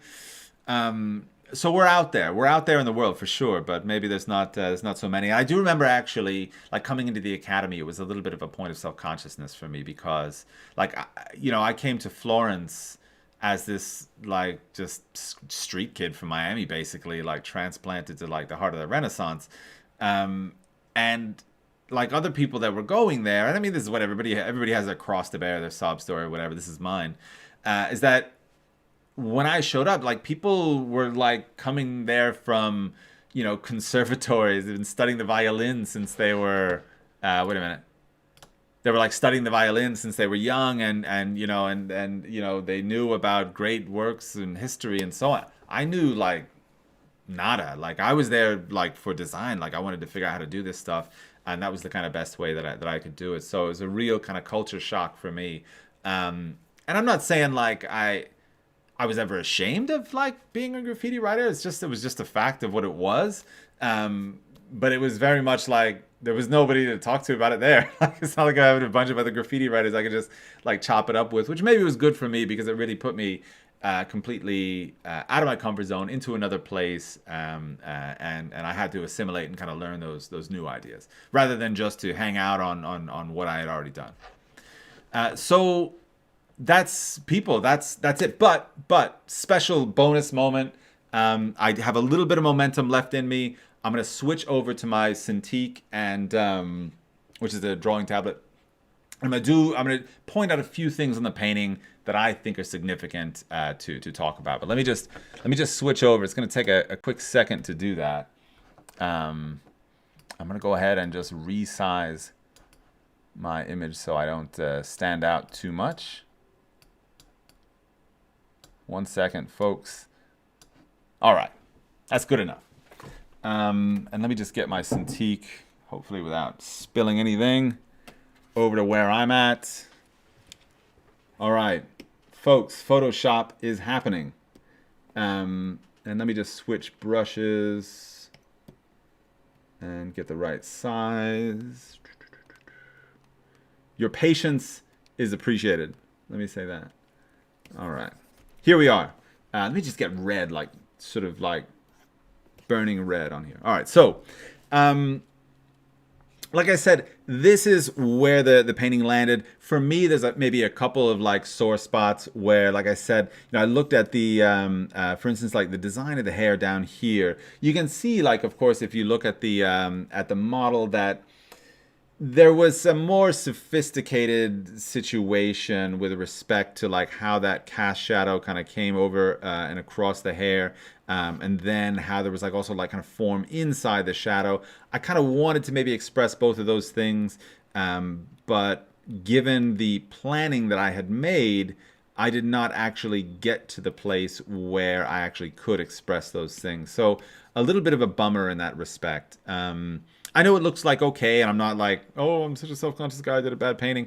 But like if you look at the level of design, like in the lips, for instance, where you really get such a, let me get a better color for this, where really you get like such a profound sense of like the form and structure in that area.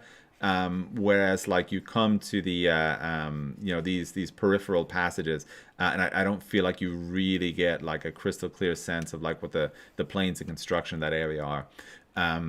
Also I feel like this kind of worked out really well. You get this really great sense of that side plane of the face, and always, right, when I'm working on the head, like my primary job, right, is to get out of that kind of flatness of the canvas. I want to get to that place where I have form, and that's going to be all about planes. And that maybe is the thing that I actually really love about this oil paper, is the way, and you can't even see it, even though this is in 4K, you can't see quite as clearly as it is on the actual surface of the paper itself. It holds your brush strokes so well. So you can actually see like individual kind of plane shapes that I'm kind of pulling out of here, with like individual brush strokes that are all like holding their own kind of color and value, and assisting in that sense of like expressing, a simplified but very complex plane shift, or a very kind of complex area where you have like that front plane of the cheek here. It's very easy to maybe overestimate the lightness of it. I think a lot of students wind up treating this and this a little bit more the same. They lose out on the kind of luminosity in like both this area and that area as well, by kind of making this one a little bit too light. But I was able to get like a lot of like brushstroke information into there, and make that really kind of complex and structural, but also like, kind of bright and vibrant and so on. But you can also see like that place in the hair. Like what I would have loved to do actually, is to have had like a kind of a more kind of crystal clear sense of like where I was going to put different color value shapes inside of that hair. Like, and also kind of tracking what the direction and kind of trajectory of the hair is, what the depth of it is, which would have just given, I think, a stronger effect overall to this upper section of the portrait. So like that's where I'm at. The places I love, the places I'm really happy with, right? For sure, like I feel like I really got a hold of the structure of the mouth, really got a hold of the structure of the nose, And overall, like kind of the roundness. If I went through and superimposed on this, right, like that center line construction that I talk about, you can really feel the kind of clarity of like structural symmetry within the face as it's expressed by these individual brush strokes. Like that's something that for me, you know, when I managed to pull that off, especially in like you know, 3 or 4 hours, like I generally feel like really good about that. So again, I'm just gonna like go through and maybe like pull out some of those structurally symmetrical features, but like look from one side to the other. And I tell my students this constantly. If you find something on one side, you need to find its analog, like on the other side. That's how you get to a place of having a good kind of clear sense of like consistent structure. And when you're able to do that, like also operating inside this kind of very visual paradigm, right? Meaning that your structure or your structural analysis does not defeat your visual impression, right? There, you're able to kind of serve like both of those requirements. That's when you get like really good kind of painting happening. And without tooting my own horn, I'm not saying like it's a perfect painting, but I feel like there are elements of that structure versus impression that I'm very kind of proud and happy to say that I think I kind of pulled off, you know, pretty well here. Yeah. So that's my take on it, and that is. Sorry, I had to push my Cintiq back. That is where we're gonna call it a day. People, thank you so much for all the questions and for spending so much time with me here. Just please remember to like the video, subscribe to the channel, turn on notifications, all that stuff.